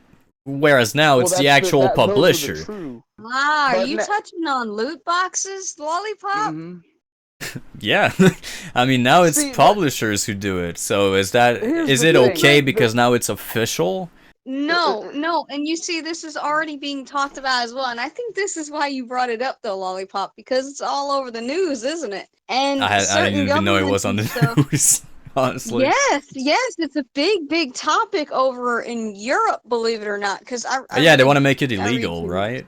The whole yeah, gambling. they're making it illegal to sell loot boxes because Well, in order to do it, you have to be a specific age, which is the same. Like, you can't let a kid go in a casino, can you? Of course not. No. That's not legal. Yeah, but it's gambling in the games. Exactly. So what they have to do now is that you have to, in order to access that in the games in specific countries who still allow it, you have to prove that you're a specific age, and it's a process now because, believe it or not, you have to send the game company your ID. It has to be verified, and then, only then, will you have access to the loot box area. And then, on top of it, the game company then had to show the probability rates on the items that were in the specific loot boxes so that they would know their odds of winning, just like at a casino. Yeah. Well, now, to further on the explanation of pay to wins, there are just a few titles that are guilty of this. Just a few. Most of your, these loot boxes they have now are cosmetic. Just to name a few, Overwatch, League of Legends, Fortnite, they're all cosmetic. Yeah. The ones that are really, really bad about pay to win, just to name a few, Call of Duty, EA is EA Games. Yeah, Battlefront, every game that they sell Battlefield. might as well come with. They might as well just come with a little credit card slider because at this point, holy crap! Battlefront, yes, is my big game. I love Star Wars, but I can't tell you how many times I hated the fact that when I would load in, somebody would have Boba Fett. And I haven't even got Boba Fett unlocked because I'm still waiting on freaking points. Yeah, exactly. So would you let a kid who's a fan of Star Wars then play this game? Even though... No. No, exactly. Absolutely not. Yeah, Absolutely not. Something else I could drop on there that's another culprit, and I recently learned about this one yesterday, and it came... No, not Candy Crush. Although that game sucks ass, and I hate it. Fighting games Opinions have become pay to win. Really? Fighting games have become pay to win. Oh, because yeah. they have characters that they haven't put. I mean, who remembers playing Mortal Kombat, going through the whole game to unlock that character? Blah blah blah blah blah. Definitely. I paid off my Switch yesterday, which was yay me, happy me. I'm debt free on that. Hey. My Switch belongs to me. So I decided to go celebrate, and I was gonna get Marvel Alliance 3. And then I was like, never mind. It looks like fun, but it's kind of gimmicky. So no, I'm not going to do that. Well, I picked up this game that I was interested in months ago, which apparently nobody else has interest in because I tried going into a lobby and they had 10 people there, and that was it. But anyways, I like it because it had some of my favorite characters. It is from the Persona franchise. And I used to play this game called Persona 4 Arena back when it was on PS3. I loved it. It's a great fighting game. But fighting games have become pay to win because I was sitting there going through the roster of this game. It's called Blaze Blue Cross Tag Battle. And I love this company because it's a fast-paced Japanese fighter game. And I was going through the roster and I was like, hey, I kicked his ass. She kicked my ass so much. I paid $20 extra to get my favorite characters. And then when I bought my favorite characters, it was $20 for the whole entire DLC, which isn't terrible.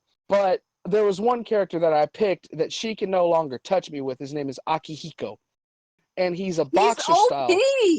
He's OP. Ridiculous. You can't counter him. You cannot counter him because he moves so quickly. And he's a paid character, right? He is a paid character. You have to pay to unlock him. Of course. And so fighting games have become pay to win. Street Fighter is guilty of it. Mortal Kombat is guilty of it. Yeah, I heard about Mortal Blaze Kombat 10, I believe, had some pretty bad stuff in it. Don't you have to buy characters for Smash Bros. Ultimate? Yes, it does have DLC characters. Yeah, I'm gonna spend money on that too because they don't dare. I don't think they're E3, OP though. E3 announced Banjo-Kazooie, and I love Banjo-Kazooie. But is that actually pay to win though for Smash Bros? Well, I mean, not really. No, so they did. No, babe, because they did do this, and because Meta Knight came with it, even though he was OP. He came a with good it, example so is Little Mac. Now you don't have to there pay you for Little go. Mac. Yes. Little Mac is just like my Akihiko and my cross tag battle. He's a boxer and he flies everywhere. Okay. Now he's easy to knock off the stage, but he moves quick and he hits hard. Mm-hmm. But like Joker was just recently introduced from Persona 5 into Smash Brothers. You know, they are releasing newer characters. There's a few more coming, but the one that sticks out to me the most is Banjo-Kazooie. And when they release these characters into these games like this, at first they're OP. And it's any game. Now, Overwatch, they used to be pay to win, but then they started putting their characters out there for free, and it's just like you don't have to get them out of a loot box anymore. Because I remember when you had to get the character out of a loot box. Yeah. You don't have to get them out of a loot box anymore. At But least. the characters are so broken. Mm. It's like, wow. So I kind of sense this feeling like when Banjo-Kazooie comes out, they're going to be slightly broken. Because Kazooie is a ranged know what? character. Yeah. You know what? I did some research on this phenomenon. I actually did research on game companies and the statements they released as to why when the characters first come out they seem really really OP and then they get nerfed later on.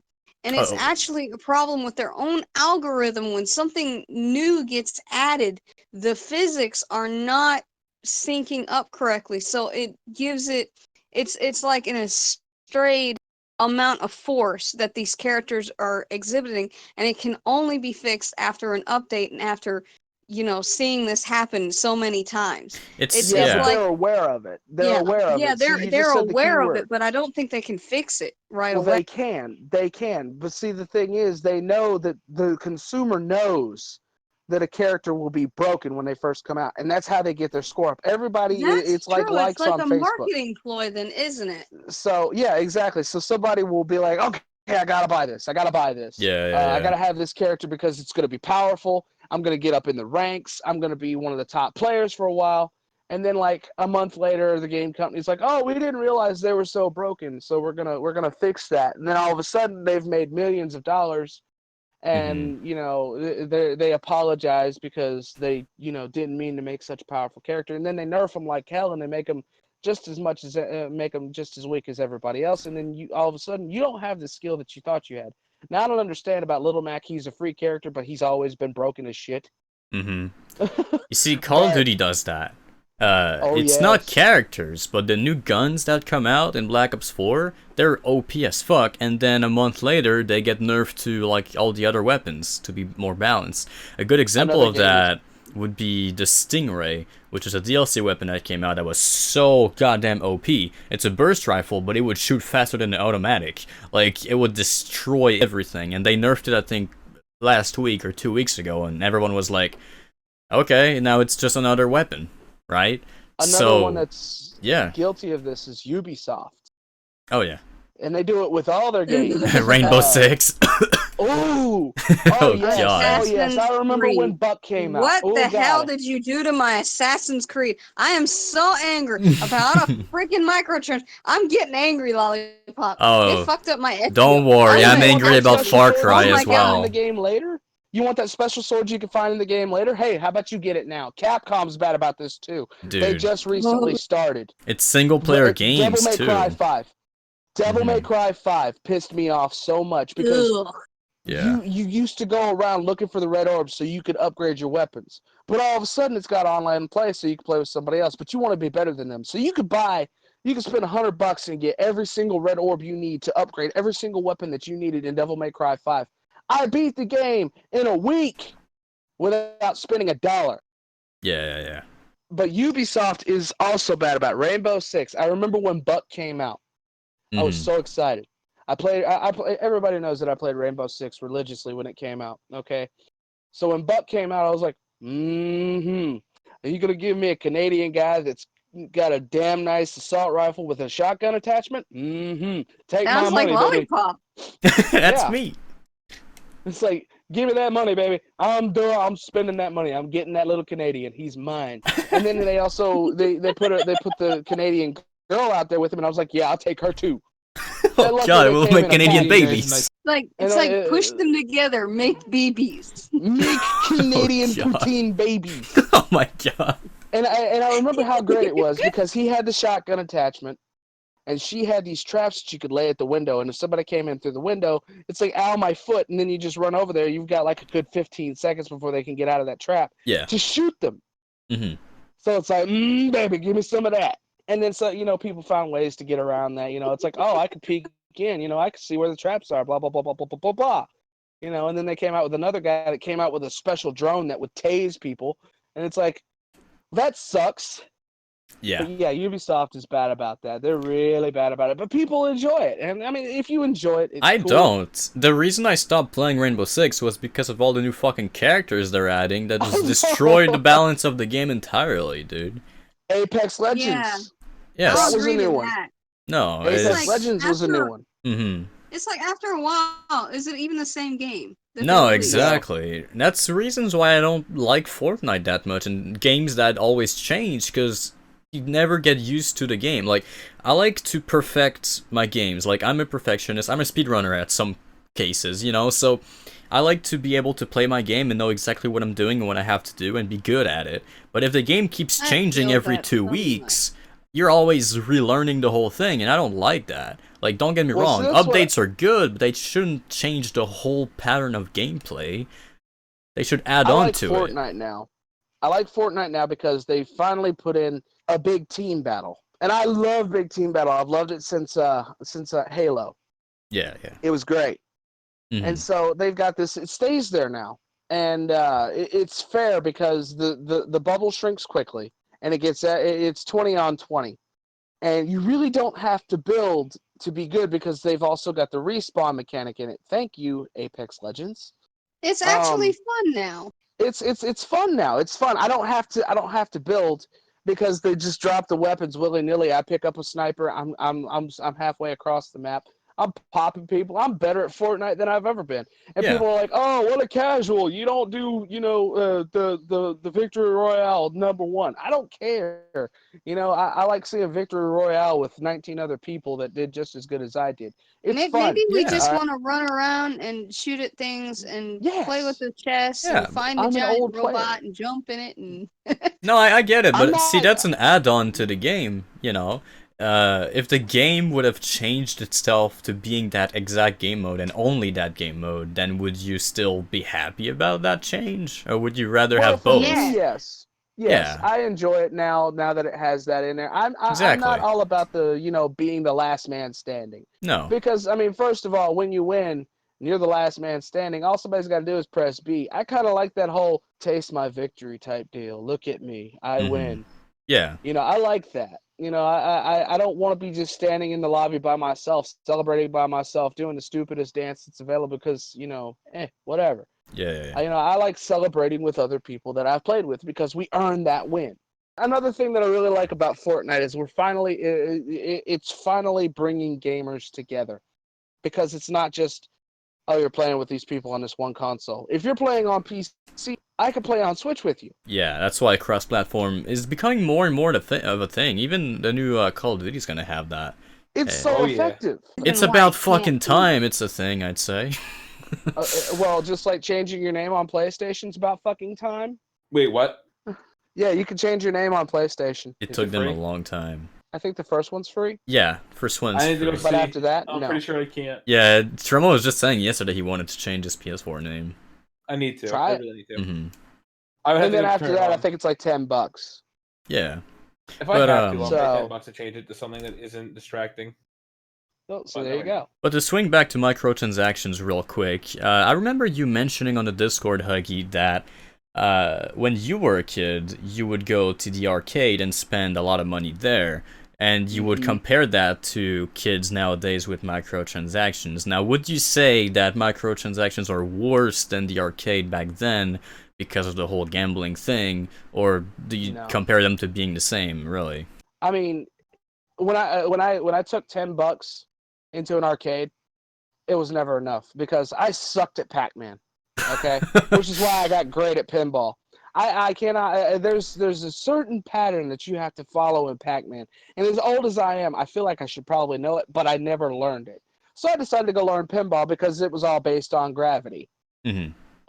So it's kind of like microtransactions are just like going to the arcade. I stick by that 100%. When you went into an arcade when you were a kid, it was 25 cents. That was it. Back when I was a kid. Now it's like $1 or higher if you go to a Dave & Buster's. I hate Dave & Buster's. And it costs so much money. You could go in there with $20 and leave in 5 minutes. I Right. literally, I went to arcade on a boardwalk, and I had in order to like do stuff at the arcade, I had to go put money on a card. Like I couldn't choose. Like I had to choose between like 20, 25, or like 30, or like 50 even. I would have to put money on the fucking card, and then and my like when my goal was I put the fucking $20 in the card. I'm gonna spend all $20 in the card. Yeah, because I'm not gonna just leave with a card that has money on it. I might as well just use it all while I'm there. Thing is, it's so addicting because me and a friend got like stuck on a game that we really wanted to try and finish. So I was like, all right, let's just do another 20 on the card. Mm-hmm. And I realized like, oh wait a minute, this is you should have killed my wallet.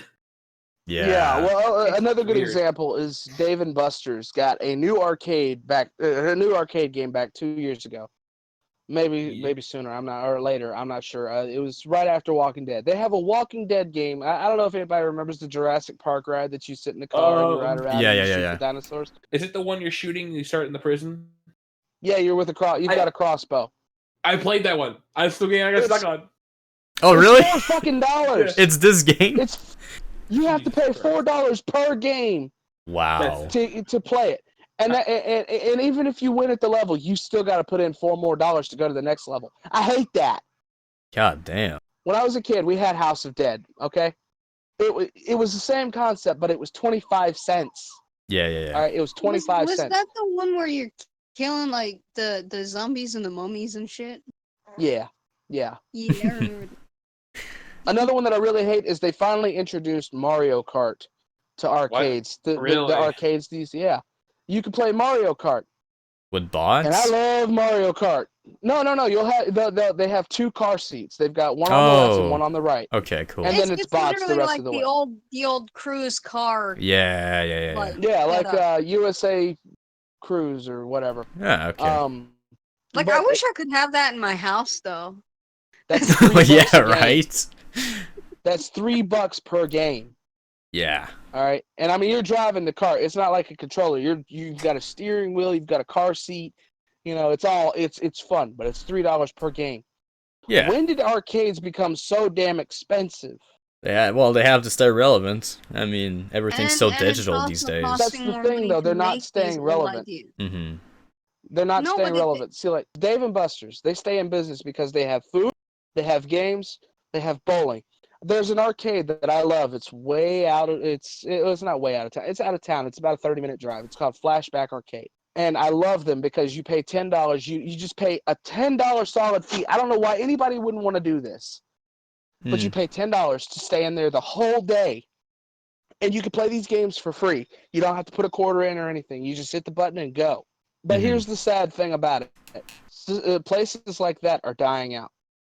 Yeah. They're no longer a thing anymore. That's probably why they upped the price.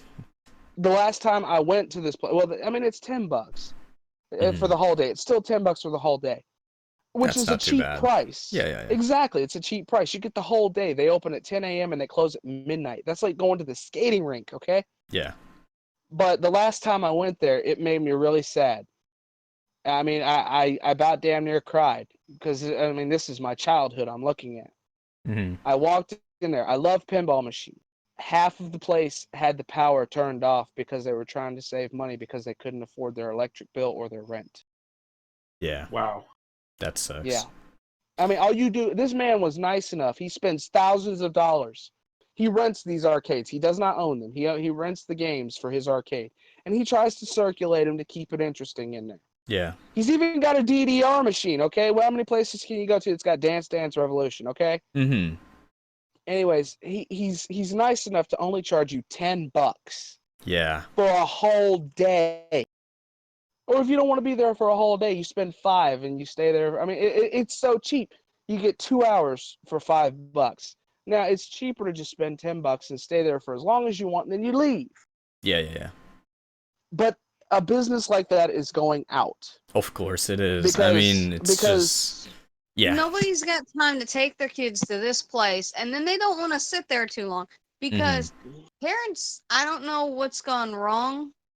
I have a blast with Boogoo. I don't know. I must be a dying breed or something like that. Our generation has become introverts. They don't want to be out for too long. I don't have a blast with anyone anymore. I'm sorry. My puppies take too much out of me. I don't care about them anymore. it's like I have fun watching her experience new things. Yeah.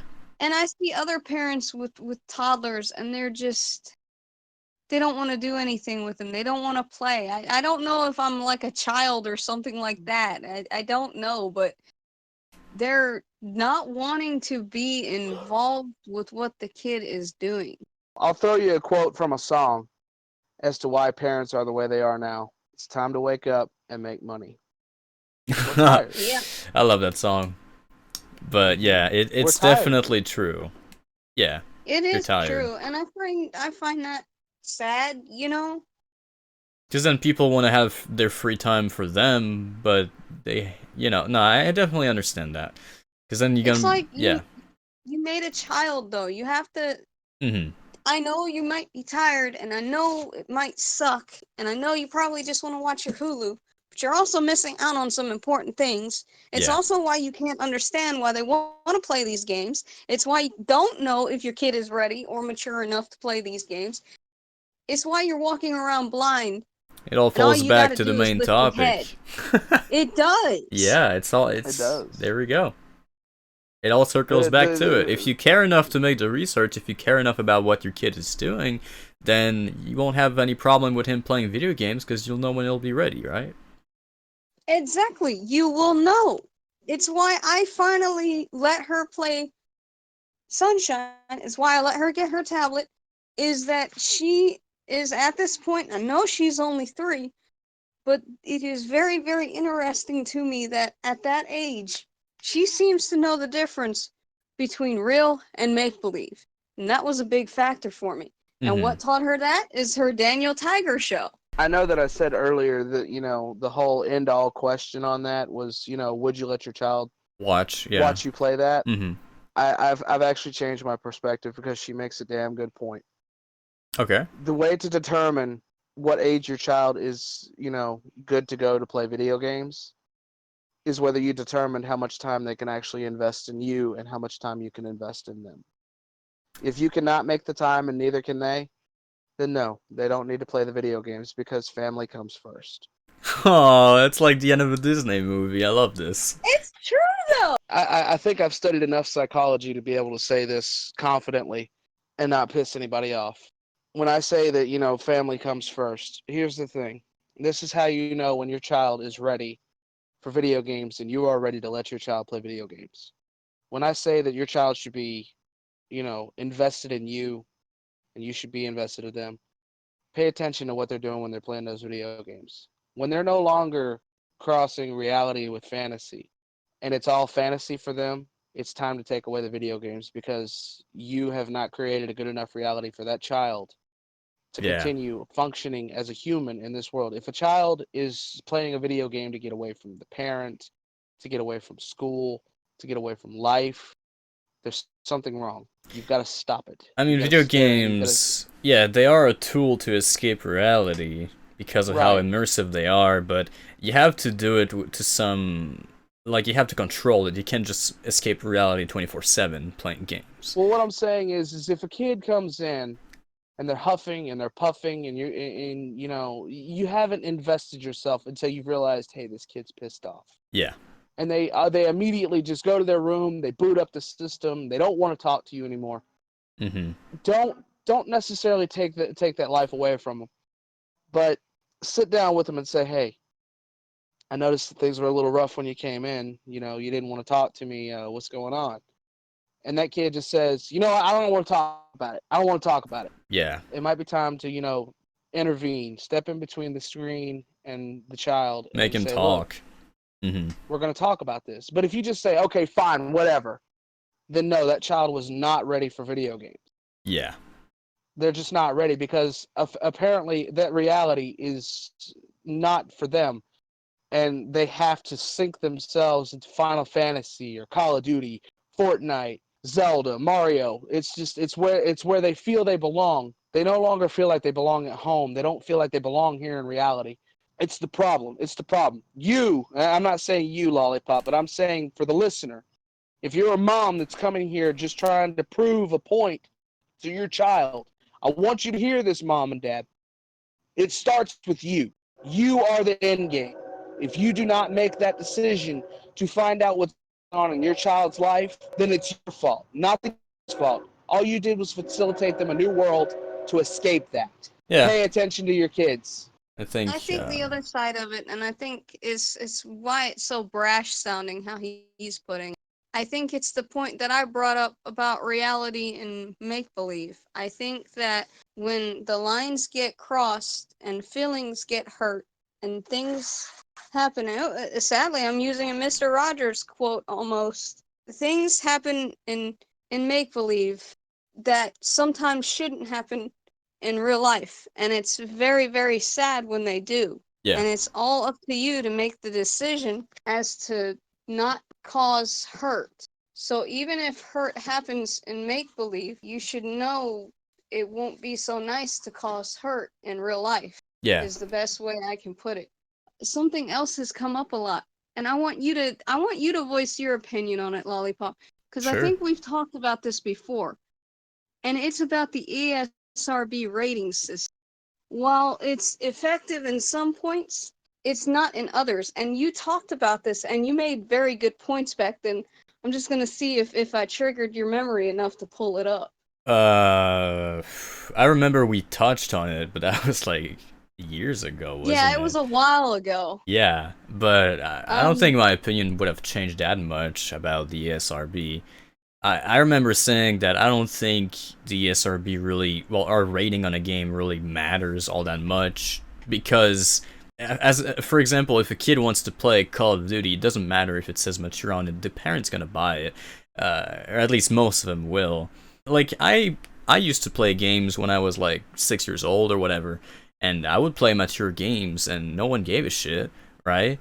It's not like the employee will not let you buy the game because you're 6, right? At least, maybe it's because I live in a small town. I know some places require you to have a parent with you when you buy a mature game, or at least back then it wasn't the case. I could go up and buy Call of Duty myself if I wanted. It's actually required now, which is good. Yeah, but back then it wasn't, and, you know, yeah, some places do require it, but I remember going and buying stuff like Dead Island and being able to buy it myself without any parents or anything. I never was. Maybe different in the US, but anyways. GameStop, like I said, I got carded like about a year ago. GameStop's like, I don't know if you're above the age. Wow, at GameStop, you get carded at GameStop. I don't even get It carded to buy alcohol, dude. What the fuck? It was the fucking manager even. And I went in and he's like, yeah, I don't know if you're actually 18. I'm like, dude, I am 18. I look like I'm 27 sometimes. So it's like, he cards like, yeah, I don't know if you're 18. I was like, what the fuck? Dude, I look pretty young. Like, I may sound old on microphone, but I look like a fucking kid. And I go and buy alcohol, and people don't even card me. People don't even card me. So I'm like, when you tell me you're getting carded for video games, I think that's so funny. But yeah, anyways. Yeah. To go back to the ratings thing, it's hard to rate something with such a generalized idea. It's like, okay, this game... There you go, that's what I was trying to get you to. Oh, well, there we go. So it's like, okay, this game's for teens, but, like, why is that? And it's hard to judge a source of entertainment just from a... You know, some things go under the radar. I don't think the people who rate these games played the whole thing through and through and actually understand everything that's in it. So when they say it's for teens, it's because, well, it has violence, it has these scenes in it, blah, blah, blah. Whereas, for example, Minecraft being 10+, I was really surprised when you told me it was from the online communication thing, because I thought for sure it was because of the violence of the content inside the game itself, right? Because I didn't believe the ESRB would be that self-aware about the online communication in their games, right? I thought for sure it was just about what's in the game, because usually what they say is, you know, on the back it says like online play not rated or whatever, right? Is usually what they write down to be like, we're not responsible if your kid hears mature stuff in this 10+ game because it was online, right? Yeah, and so basically what I'm trying to get at as well is that, yeah, we've been pointing a lot of fingers that maybe parents aren't as involved as they should be. And that is a valid point. It really, really is, right? Mm-hmm. But we've been talking a lot that the parents should do their own research. Yeah. With the parents that legitimately, it's not their fault they don't have the time. No, definitely. Because they have to provide for the kid, and we get that. We're not pointing fingers at anybody at all. And so I'm gonna make a valid point now. If the very system of them researching the stuff is too generalized, how are they going to possibly make a true educated decision unless they really dig deep on reviews after the game is released? And I think that's why reviewers are so important for games, whether it be official ones or more just a friend recommending it to you, right? Because it's hard to judge even a movie or anything, even a book. Like, can you really describe a book as being, oh, this one's good for teens, but no, this one's only for 10 plus? Like, it's hard to really, there's a really fine line between these two, and it's hard to put your hand on it. And like we said, even video games, another good example would be board games. Board games have age restrictions on them. I mean, do anyone really give a shit about that? Do you really need to be...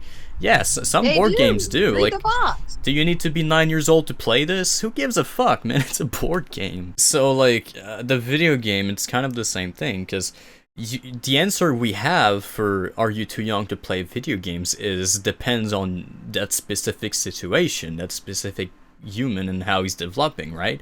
So it's kind of the same thing for a game. It's like, okay, this game is intended for mature audiences, but what if this 14-year-old can take it? Then should he be able to play it? You know, it's like, it's depends on everybody. In my opinion, it's generalized because you don't know. But at the same time, you can't know, so that's why it is generalized. Just make informed decisions. Make sure you watch reviews and you actually understand that if a game is rated teen, doesn't necessarily mean that your teen is ready to play it. Or do your homework before you buy. There you go. Don't buy without knowing. Basically. I know I don't do my homework sometimes, but that's different. I know we've been doing this a lot longer than we had expected it to at first. No, I realized we went really long. Yeah, but it's a special episode. We had special guests, and I wanted to give them as much time to share their thoughts, and they had a lot of thoughts, and I think it was all interesting, so I just kept going, whatever. But before we end off here, I do want to do the Q&A section that we usually do at the 1 hour mark. And we touched a little bit on that, but I actually want to get your answers from the audience and discuss it with Huggy and Mommy before we let them and do whatever they're going to do after this. So let's do that real quick before we end off the episode. So the question this week was, how old were you when you first started playing video games? And I also said you can also mention what kind of game it was. I'm gonna let you two answer the question first, and then we'll go into what the audience had to say about it. The first time I ever played a video game was way back in 1993, and I was 3 years old. I was about the same age as Boo.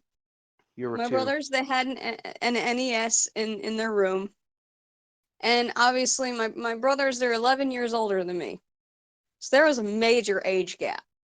But, you know, they're like still my older brothers. You know, they cared enough to show me what they do and stuff like that, you know.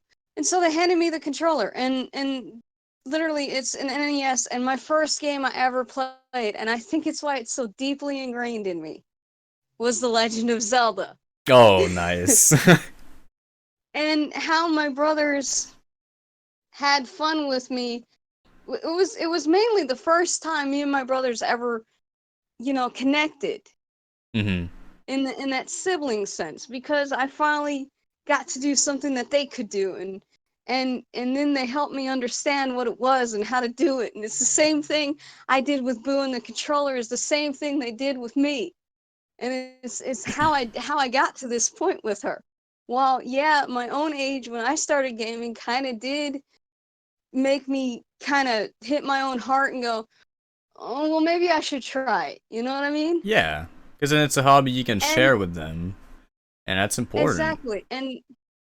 And so thinking back to that time, then I'm sitting there playing Zelda, and my brother is telling me this amazing story of this kid or this knight.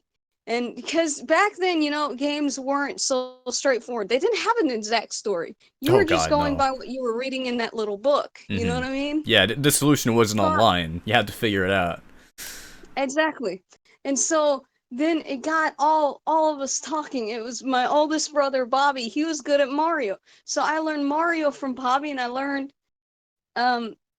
Zelda from Michael, and it's just like this whole intertwined what started it all. Yeah. And then getting better at Zelda by just talking to me, and my brother was telling me the story. It's like, oh, this night he goes saves Princess. He's got to go through all these dungeons, and so he makes up this fantastic story that there's no context there. Mm-hmm. You know, and you can, even though games are more detailed and stuff like that, you can still talk about them. Yeah. So it doesn't have to be a thing that you just decide to let babysit your kid. You can involve yourself. It's fun. Yeah. That's what this all is about. It's fun. There we go. That's at the end of the day, video games are for fun. Just like any other source of media. It's definitely. I agree 100% with that. So that's my story in gaming, and that's why, I was biased to the age of, young 3 to introduce my daughter to video games, because I realized that's when my brothers realized that I could notice this stuff, even though I couldn't talk enough yet, which neither can Boogoo. I mean, there's only so much that they can do so quickly. Yeah. But it's when you start realizing that their mind is clicking together, and it's an amazing time to share new things, to introduce things, because there is this, the more you get to talk, the more you get to teach, the more they get to know, the more that they get to understand. They experience life. That's magic. There you go. Yeah. What about you, Huggy? How old were you when you first played a video game? I was 6 years old. My mom was working constantly. My dad was handicapped, so he couldn't work. He was a former truck driver, and so my dad, because he was handicapped, and most of the time his medicines kept him down. The first time I ever played, I was 6. He bought me an NES, and he just told me, he says, I can only afford one game for this, and I got you Super Mario 3. I didn't know what I was getting into. I used to play with Ninja Turtles. That was the toy of choice when I was a child. Okay. So I played Ninja Turtles up until I got an NES. And I sat down and I played Super Mario. And I sucked at it, of course. For the first 2 weeks, I died at the very first Goomba on the first level. Until I finally figured out, hey, there's a jump button. Yeah. And so I finally started making my way through the Mushroom Kingdom.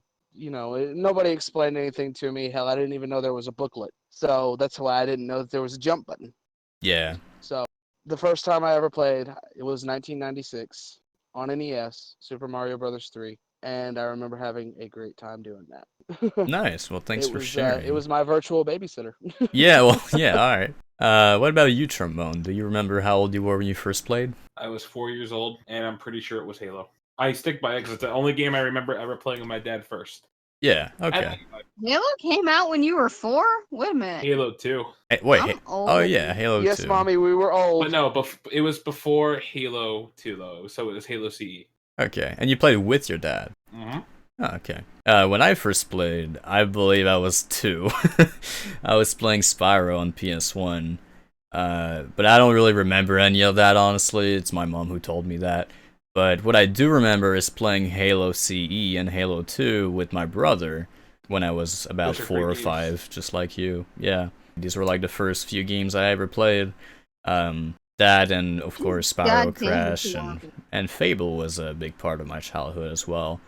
But I couldn't beat the prologue of Fable. Wow. For because I didn't speak English, dude, and I didn't understand what the fuck to do. You're supposed to go around the village and talk to everyone and get money to buy a chocolate for your sister.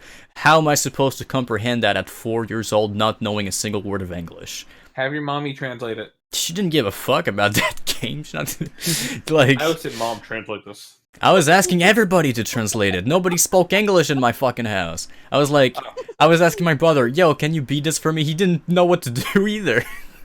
Oh, just for some fun though, like, ask how you were asking in French. I want to hear it. I can't help it. I would ask him like, I don't even know what I would say because I probably didn't even know what translate meant. So I would probably give it a shot. Give it a shot. I would probably tell him like, dis-moi ce qu'il faut faire, which means sorry, what? tell me what I need to do. That's Basically, so cute. yeah. There you go. 4 years old me Dude, telling my brother. I remember, like, I had to always ask my older brother for help in Time Splitters because I didn't know how to connect. There's a little puzzle game you had to do. It appeared in 2 levels. It was really annoying, but you had to connect one side to another side. I could never figure out how to get the green energy, like the green thing, to go from the one side. Like, I didn't know how to move it all around and have it go to the other side. Mm-hmm. It's like you you have those like column, like you have the right angle, you have to go straight down. The like left angle, go left, and such like that. Yeah. Yeah, I had trouble with those. It sucked so bad. Yeah. And I Well. figured out one day. Yeah. Hey, so what's the age difference between us then? Like you and Boner and us, for example. 9 years. Yeah. I'm See- 20 years old. I feel See, old. Yeah, you're 20. I'm 19 and 20 in January. Yeah. see, it's now about this 19 is to this is another interesting point, and the reason why I bring it up is because we're bridging not only topics, but we're bridging generations. Yeah. Yeah. Because 9 years is a lot. You I also gotta mean, remember, my I'm brother and me have 9 years difference or 8 years. Yeah, so So- you see what I mean, right? Yeah, no, definitely. I mean, he still plays games, but we don't play the same stuff, right? It's like, even though I'm like, sorry for cutting you off there, but even though I'm like 9 years apart, I still asked you about why you would give your kid a tablet. 'Cause to me, personally, that's foreign. That's something I probably would never do. well, yeah, but isn't that interesting? yeah, no, It is definitely. very. That's the cool part. It's like usually you hear like the older people should be more closed-minded or something like that. And But no, then it's and then boner. when you learn the reasons behind it, and then you realize that it wasn't, there were like legitimate reasons that you didn't even know existed. And you probably wouldn't know unless you did have a kid, which is the cool part of this whole thing. There you go. I still don't agree with the reasons. It's really stupid that they should have to learn a tablet, but that's just me. Alright, let's not go back off topic though. Let's actually go back into the Q&A and see what the audience had to say about the Oh question. yeah, sorry. Oh, can I finish off with one last thing Yeah, go for ahead. your Q&A? My daughter can't speak for herself, but her first taste of gaming was just a few months after she was born. Oh, And it was there the you go. funniest thing. Dark Souls 3 had just come out. And for some reason, my daughter really dug the music from, which was my inspiration for getting better at Dark Souls 3. Because while she would sleep in my lap, I was working my way up to a point in the game. It was called the Abyss Watchers. And they Mhm. had this really beautiful song. I don't know if any of you have ever heard of it or heard the song. But if you look it up on YouTube, it's called the Abyss Watchers theme from Dark Souls. Okay. I Okay. worked my ass off to get to that point just so my daughter could hear that live and not just an MP3 off of YouTube. And that was her So first taste. she of wasn't Wow. watching gaming. it, and we had the sound effects turned off, so it's not like she was hearing a bunch of scary stuff. Either. Yeah. We were literally after the music. Well, the soundtrack is amazing in Dark Souls. Yeah. Yeah. Well, Oh, that's God, great. yes. That's cute. But yes, Did that you was finish her the game? first taste of gaming. No, I didn't finish the game. Go back and finish it. Get me a PS4. All right, we'll sit right here and wait. You can take mine. Come over, man. Okay. It's like a 12-hour drive up. Yeah, no big Right. deal. He'll be there tonight. Yeah. Oh, yeah. No, you'll be in the tomorrow morning. afternoon. I'll be there. Well, I'll be there in the afternoon. Yeah, tomorrow afternoon. It's fine.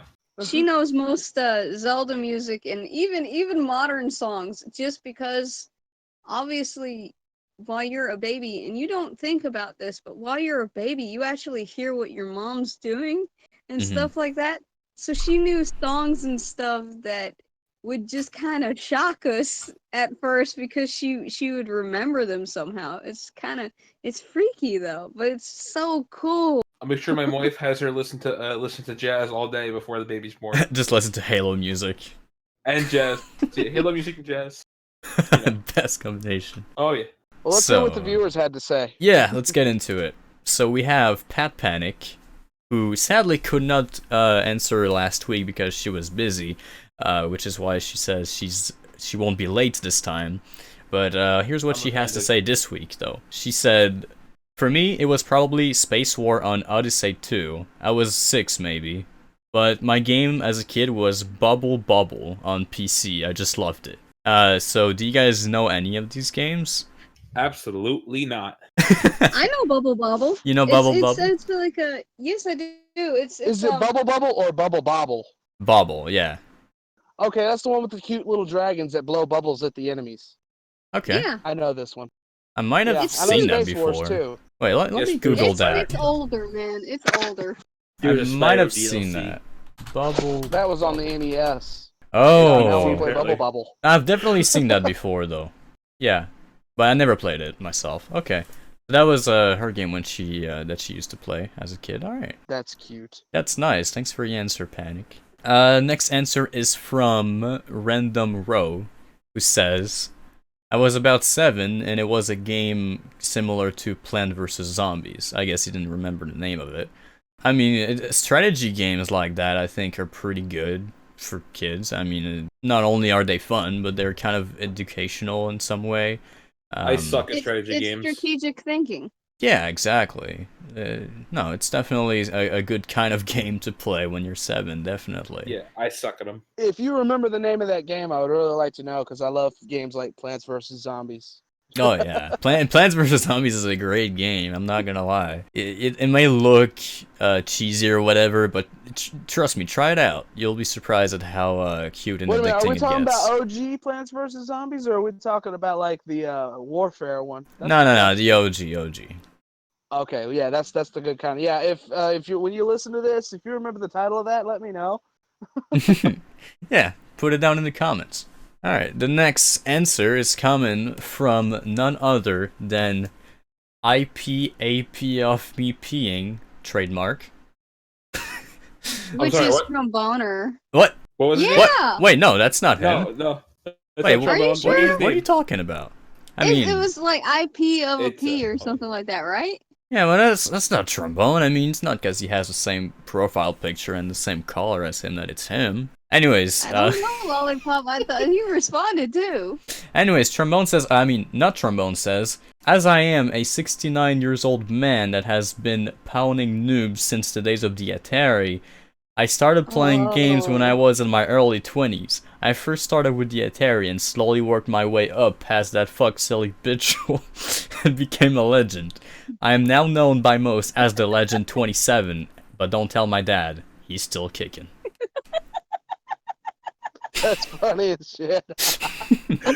So, What was his name again? I love this guy. IPFP of me peeing. I like that reference too.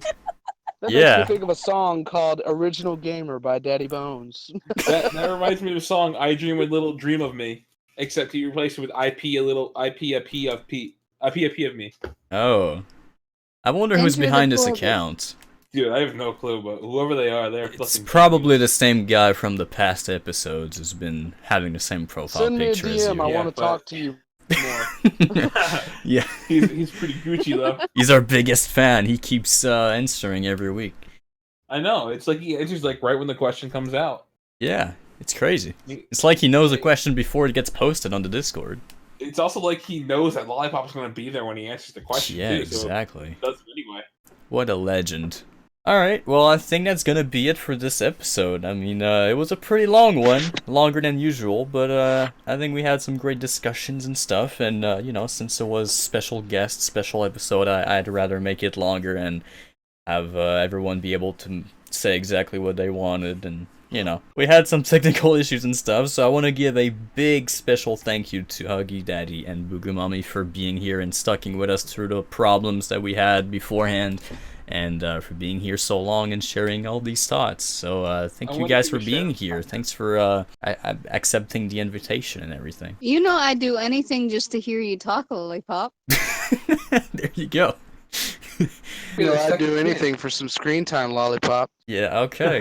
Well, yeah. Right? He needs to put on the camera. He can get screen time, but I can't. No, sorry. What the fuck, dude? Nope. For any podcast listeners, like seriously, Lollipop is adorable as shit.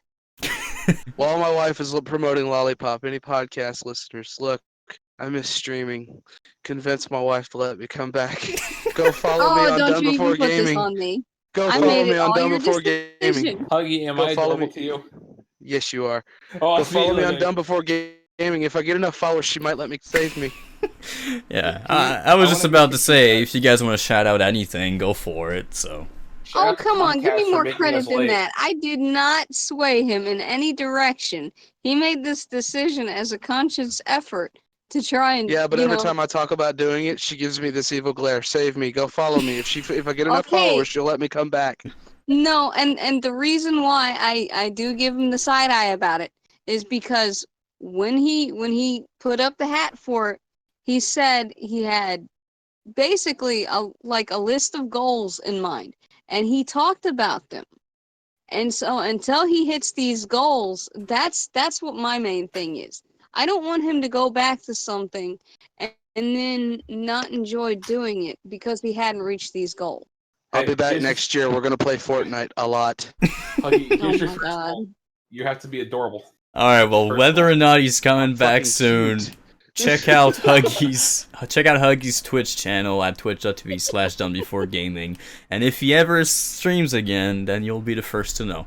Hey, and if you need I will be emotes back. and badges and logos or even shoot, what do you call overlays? There we go. Sorry, blanking out because it's late. But yeah, I'm a designer, so She did actually a bunch of emotes for me and for another channel that I know. So there you go. She's very talented. Give her a call or Just a don't DM. send nudes. She's also colorblind. shush. I don't tell send them that nudes. until they I will know kill about you. it. Anyway, I'm 100% trained. Even though I'm colorblind, I can give you any hue She you knows want. all hex code. All right. Tune in sometime next week because Lollipop's gonna play Fortnite with me because he's such a good friend. Yeah, Oh my I'm not gonna God. stream it though. So You heard it here first. Don't get your You heard hopes it here up. I'll come Or in she's- and stream it. I'll stream it. It'll be my yearly stream. You'll stream Yay! Fortnite as a yearly stream. And I say, this My is my yearly God. stream of Minecraft. All right. What a legend. Anyone who followed Trombone in the last few episodes, please unfollow him. No. What a legend! Trombone's gonna stream Fortnite with me. What a legend! Oh, You you should heard tell me when it. we're going. You heard it here first. Follow Trombonist. Why are you so close to the mic? Cause I'm Lovely. I'm on my last 3% on my phone. This is Yeah. why I'm adorable. Oh Oh, it should probably end quickly. Yeah. All right. Thanks So, for having me, Lollipop. hey, no problem, man. It's a pleasure. Thanks for being here. Shout out to So Comcast yeah. for my zero in the pet button. Shout outs to Comcast. If you ever want to sponsor me, fuck you. I'm not sponsoring your ass. You're ruining my podcast. So fix your shit, and then That's maybe the I'll reason why we're consider it. late. That's why we were 2 hours late. Yeah. Yeah, thanks Comcast. I didn't get to watch Brightburn because Boner didn't have good internet. There you go. yeah, and your over fees on data caps is just bullshit. There you go. Fuck that too. All right. I can't wait for this podcast and see everything that I missed. Oh boy. No, trust me. I'll explain it later. Okay. But yeah, thanks for watching, everybody. Hope you enjoyed, even though that was a bit of a longer one. We'll see you next week for another episode. That is gonna be an hour and a half, like usual. No guests planned, but you know, we'll be there. We're cool enough, right? we don't need special guests all the time. At least I hope we are cool. They'll just be there for your voice. You know it. Oh yeah, for sure. All right. I'm not. I'm here for him because he makes me do it or he kills me. Yeah, In Halo. exactly. He makes me bad at Halo. Boner starts derailing. Just call us. We'll come save you. Wow. All right. So yeah, thanks for watching, everybody. We'll see you next week. Make sure you join the Discord to be featured on the next episode for the Q&A section. So make sure you check out what the question is for this week and answer it so you can be featured. And follow us, everyone, on the social medias. Make sure you check out Boogoomommy for her graphic design stuff, and Huggydaddy on his Twitch channel if he ever And streams ever again. Tromboners for the yearly Fortnite stream that he's gonna No, do. fuck Trombone. Don't follow Trombone. Follow Tromboners. No. Twitch.tv/Tromboners. Don't listen to You're him. not gonna Don't. cut it out. All right. Goodbye. Oh.